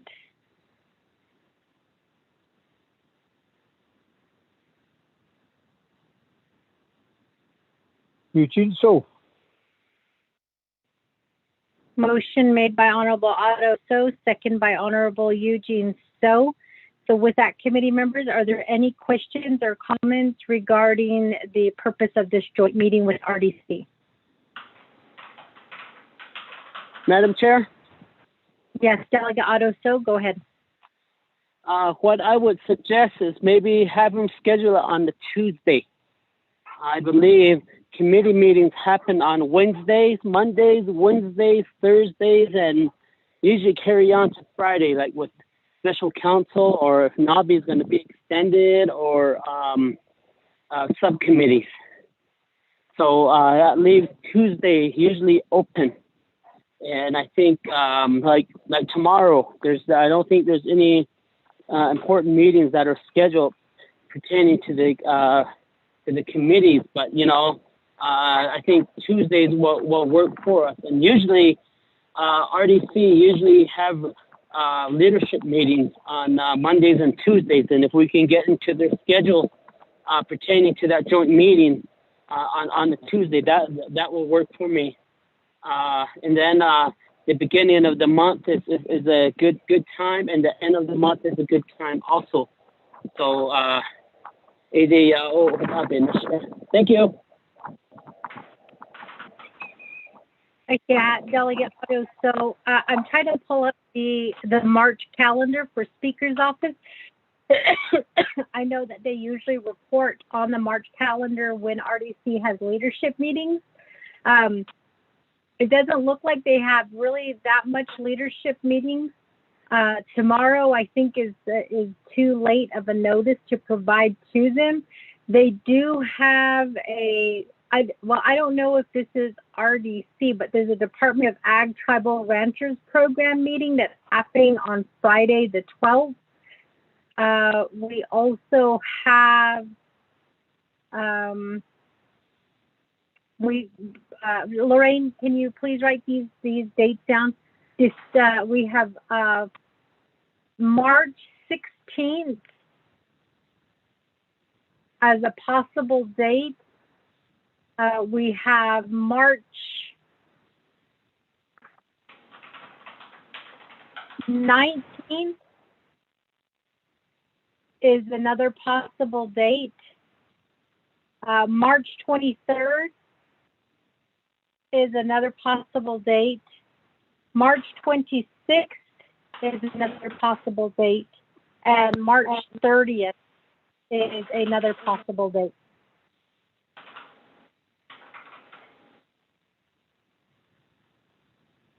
So, committee members, are we good with those dates?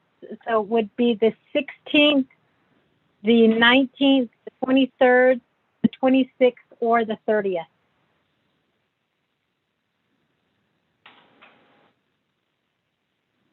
Not hearing anything. Madam Chair? Madam Chair? Yes, so go ahead. The Fridays, I have conflicting schedules. Have subcommittee meetings that are already scheduled. 26th, I have the quadrilateral agreement committee that starts at 1. That's pertaining to the northwestern portion of the Navajo Nation, the boundary to the Lake Powell. The 19th is, I believe, no, actually, that's open the 19th. So that's good. So, but I guess the Tuesdays are some that I see that in general there's no committee action going on, and I think that's where we will have more of our attention there. So thank you. Okay, Delegate Otto. So which day did you say that the 25th that you couldn't do? I couldn't do the 26th because of a conflicting committee meeting, subcommittee meeting, and I can do the 16th, the 23rd, and the 30th, and the 19th. Okay, so Lorraine, delete the 26th. Let's do the 16th, the 19th, the 23rd, and the 30th. Honorable Eugene Stowe, Honorable Vince James, are you both good with that? Okay,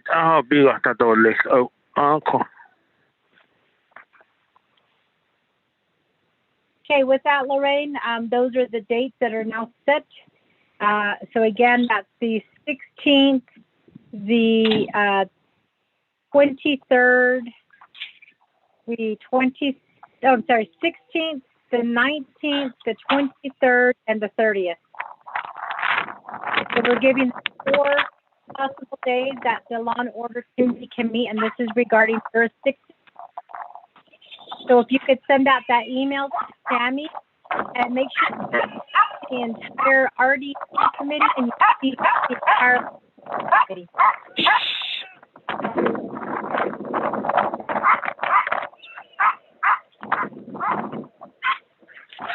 Did you get Red charger.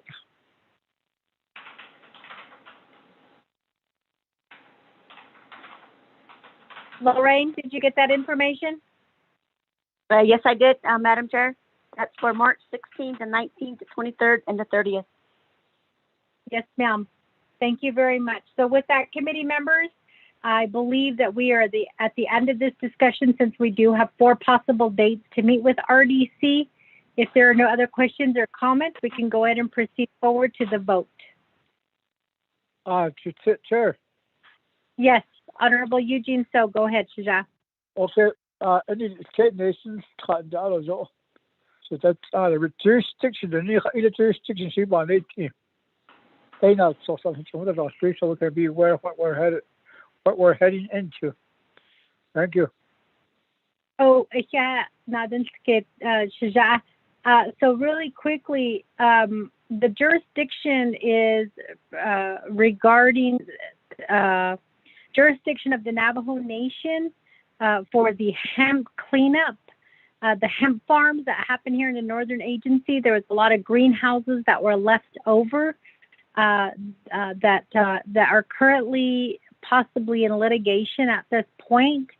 And so the jurisdiction question is regarding the items that have been left over and how that's going to be addressed. And then the second one is jurisdiction of, I believe it's rangers for the Division of Natural Resources, and whether they can assist Department of Public Safety with whenever there's violations occurring that rangers can help with.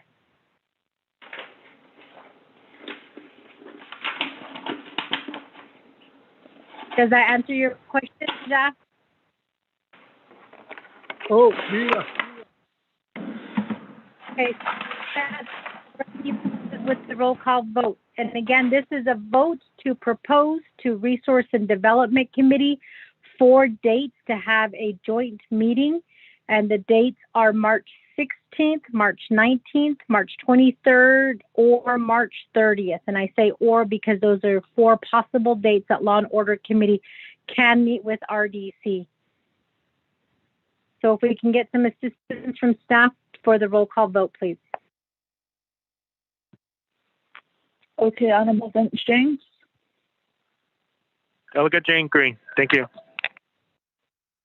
Honorable James votes green. Honorable Eugene So. Oh, Dr. Honorable So votes green. Honorable Otto So.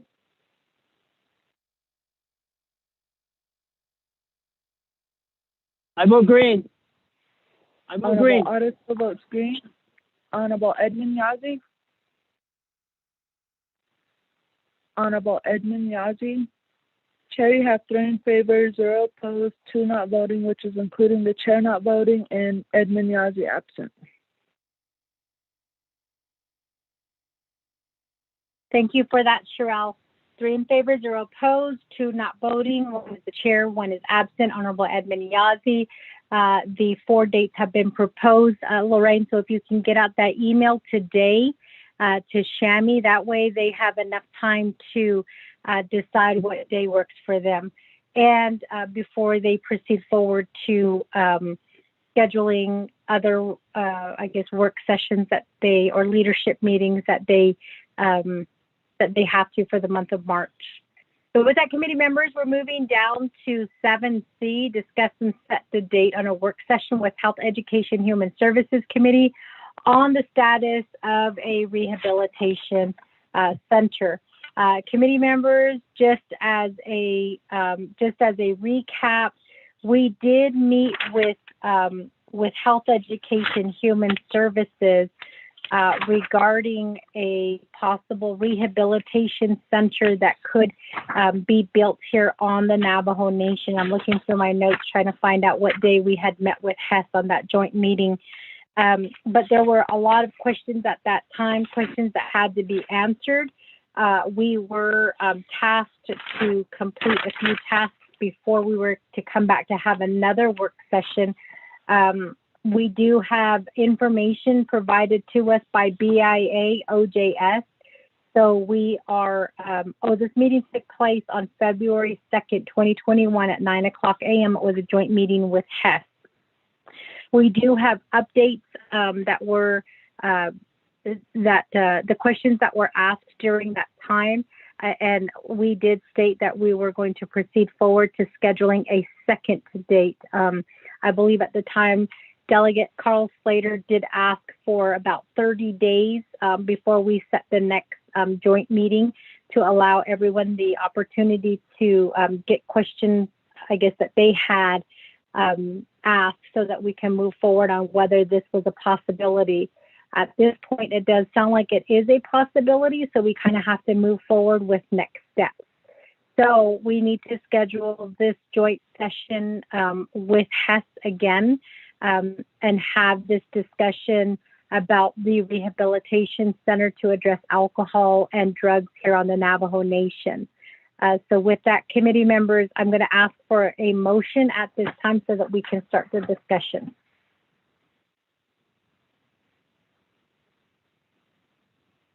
I motion, Vice Chair. Motion made by Honorable Otto So. Can I get a second? The other So. The other So. So and so. Okay, with that, committee members, are there any questions or comments before we proceed forward? I guess the what we have to look at again is our calendar dates. I think that we do have several days proposed to RDC on the leadership or the meeting, the joint meeting with RDC committee members. We could propose those same dates as well. Hopefully RDC and Hess don't choose the same date. But I believe, we can then work around it. Are we okay with proposing the same dates with when LOC is available? Madam Chair? Delegate Otto So, go ahead. First of all, sorry, I didn't mute my phone. That was my my attorney barking, telling me go ahead and propose those dates. The legal beagle.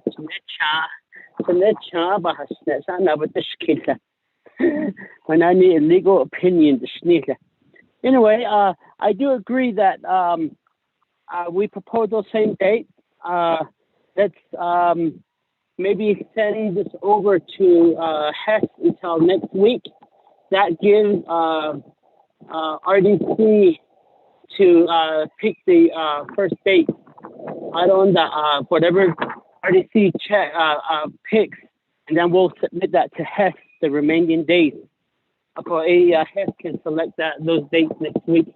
But I believe RDC meeting is Wednesday, so the faster we get Lorraine to send it over to the to RDC so that they can look at it this week, that'll be very, very great. And then that way we have that out of the way, and then we have the remaining dates set aside for Hess, and we can send those remaining dates to them as of Monday next week. That way Hess can act on it next Wednesday. Is that fine? That sounds like a good idea. Thank you so much, Delegate. So I think that does make sense. Committee members, are we good with that suggestion provided to us by Vice? Vice Chair, just another. Okay, so with that, since I hear no objections, we're going to go ahead and Lorraine, did you understand the directions provided to us by Vice Chair? Madam Chair, yes, I did contact RDC first, and then due has next week. Thank you.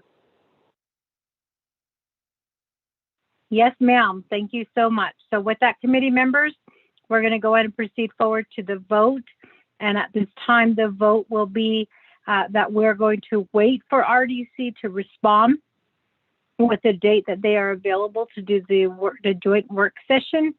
And then upon the selection of the date, we'll send the available dates to HES as well. And that will be sent to them next week on Monday. So with that, committee members, are there any questions or comments before we proceed forward to the vote?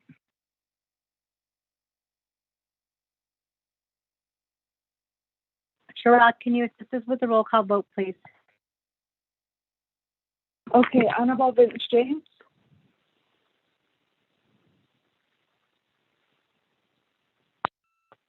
Delegate Jane votes green. Thank you. Honorable James votes green. Honorable Eugene So. I told you. Honorable So votes green. Honorable Otto So. I vote green. Honorable Otto So votes green. Honorable Edmund Yazzie. Honorable Edmund Yazzie. Chair, you have 3 in favor, 0 opposed, 2 not voting, which is including the chair not voting and Edmund Yazzie absent. Thank you for that, Sherelle. So with that, the discussion with the HES regarding the Rehabilitation Center has been discussed and it has been decided. 2 more things before we proceed forward, committee members. One is Delegate Otto So did request to have a executive session regarding the Chief Justice's confirmation. He did ask that be added to the agenda. There was actually no motion to amend the agenda. However, it came up after. Delegate Otto, so do you mind if we add this discussion to next week's Law and Order Committee? That way we'll have an idea of when RDC has their date, and then we can start moving towards a date that's available to have this discussion with judicial branch. Madam Chair, I do agree to that. We'll discuss it next week, but I just wanted to get it to the committee's attention because of the severity of where the confirmation is at, and what is the legal status of our Chief Justice, and with the 371 powers being in the Chief Justice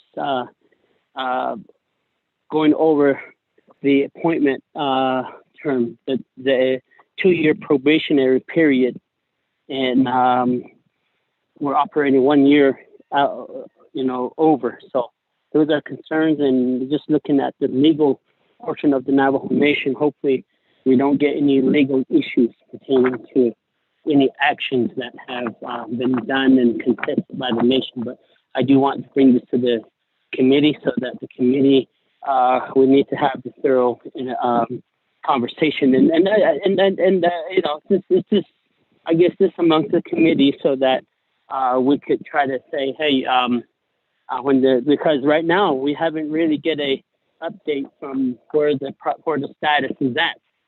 So that's where I'm at, and just want to make sure that we are okay with it. Thank you. Madam Chair, Delegate Eugene So.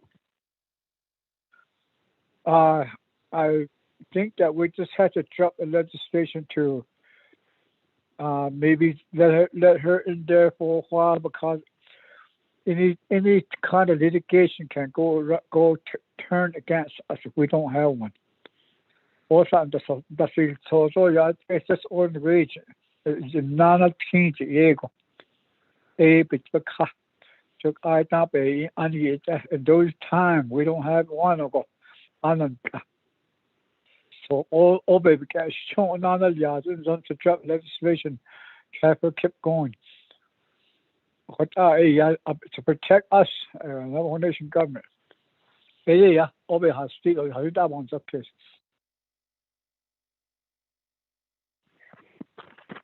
Okay, Honorable Eugene Stowe. So we'll have that discussion next week when we bring that up on March 15th. Again, the discussion will be on the Chief Justice's confirmation. So, Shaja, Honorable Eugene Stowe, you can repeat that same thing next week on Monday, so that we have an idea of what needs to be discussed in executive session. So with that, committee members, the other thing, so this is what I have for next week, and just as a update, or maybe yes. So, committee members, as you may recall, on January 11th,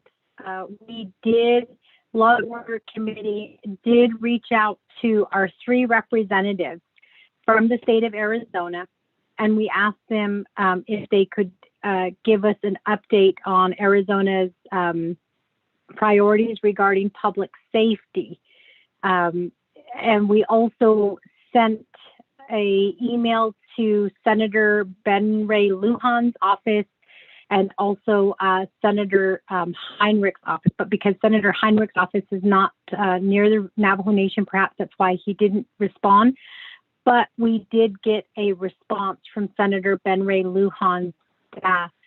Committee members, you are all CC'd on this email, but the good news is Senator Ben Ray Lujan's staff has accepted our invitation to provide information to this committee on priorities for public safety and justice.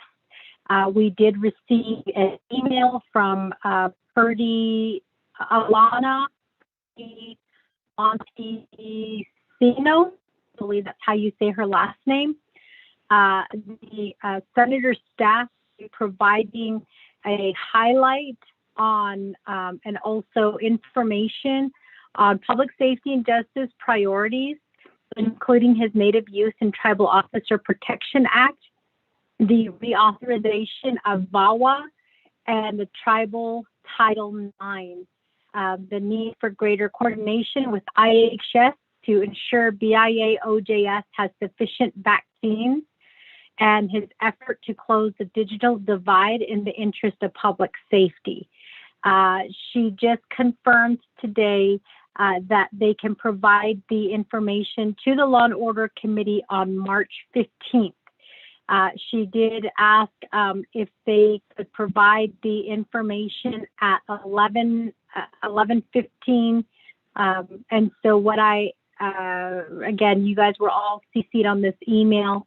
I did propose that we could have Law and Order Committee start at 11 o'clock, go into our call of the meeting, our invocation, and then go directly to the reports at 11:15 to allow Senator Ben Ray Lujan's office to provide us a report. I believe that this is the first time that a committee has requested something like this, and it's being honored. So I do have only 3 items for next week's Law and Order Committee agenda, if the committee members are okay with this. The first will be the report from Senator Ben Ray Lujan's staff. The second is legislation 0022-21, and the third is just a discussion on the Chief Justice's confirmation. Committee members, I know that this is kind of last minute, but we just received confirmation from Senator Ben Ray Lujan's office at exactly 12:24 p.m. So committee members, are there any questions, any comments, any concerns at this time with next week's agenda? Madam Chair? Vice Chair, go ahead. I would recommend that we add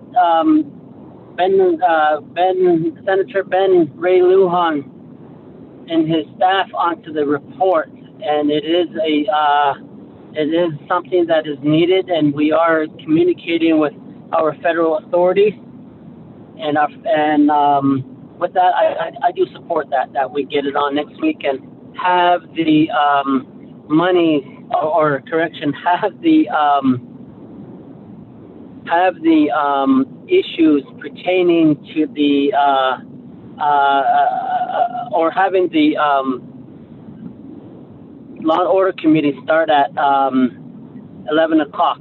And I think if we could start at 11, right at 11 o'clock, that would be good. Get online and just get into the meetings and just maybe move everything to the end, for the finding out who's all on the agenda, because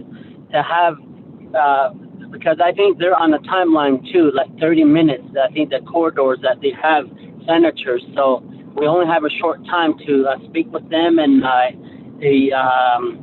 to get some questions. So those are just my thoughts and my comments relating to this matter, and I look forward to next week's Law and Order Committee meeting. Thank you.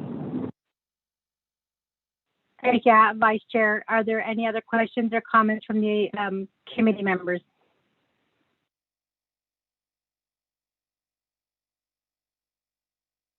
Not hearing anything. Lorraine, again, for March 15th Law and Order Committee agenda, we will have a report from Senator Ben Ray Lujan staff. We don't know at this point if Senator Ben Ray Lujan will be joining us on this call, but this is a really, this is a huge thing for this committee and also for the Navajo Nation, so we're pretty excited. So that's the only report that we're going to be hearing on that date. We don't know exactly how much time will be needed and how much time they're going to be giving us. We're still working out the details, but committee members, you are CC'd on this email so that we're all in the loop on this.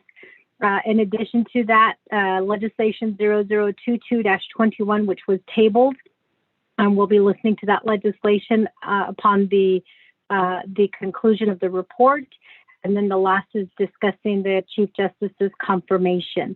So those are the only 3 items that will be added to the agenda for next week's Law and Order Committee. And the reason for that is because we don't know exactly how much time will be afforded to the committee regarding the report from Senator Ben Ray Lujan's office.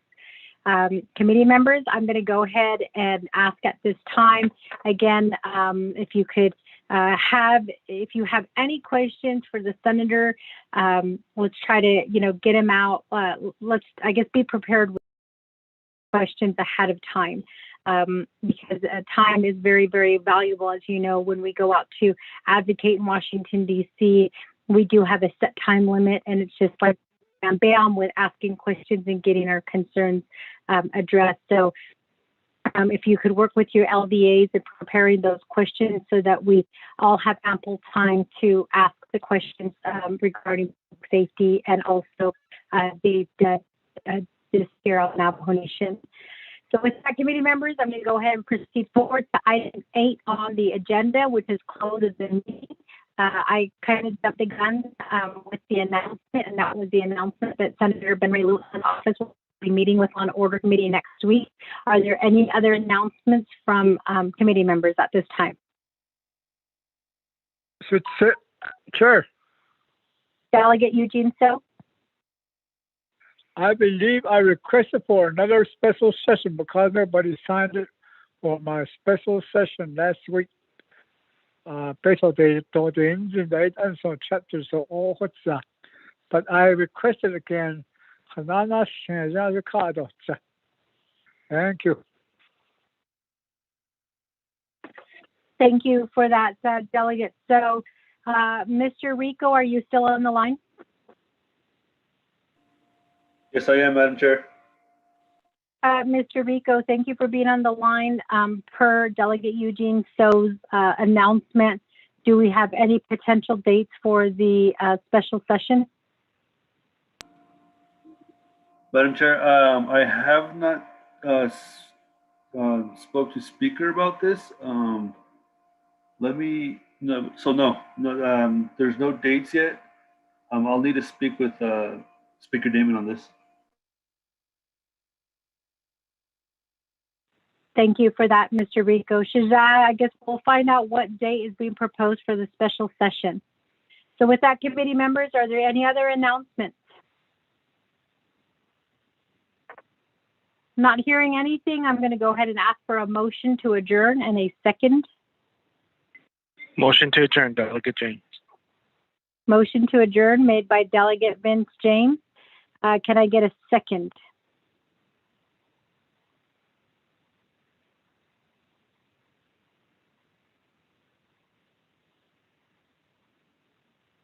Second call for a motion to adjourn. I need a second. Eugene Motion So, by motion Vice or Chair. second.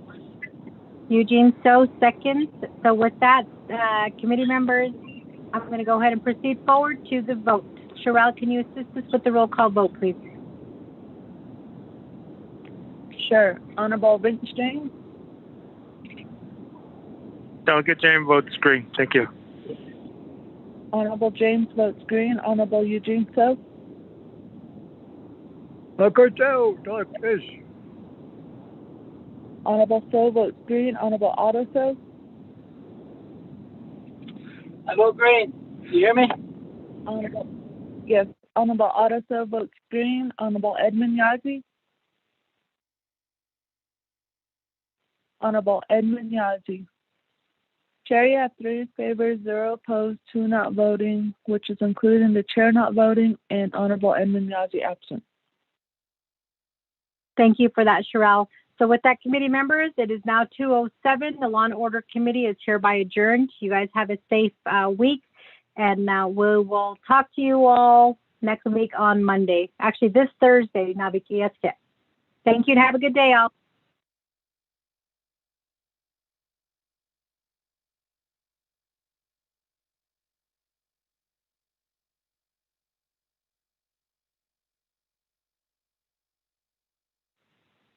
Hello?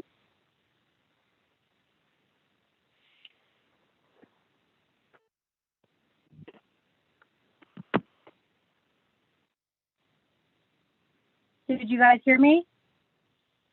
Lorraine? Oh. All right. I'll talk to you guys later.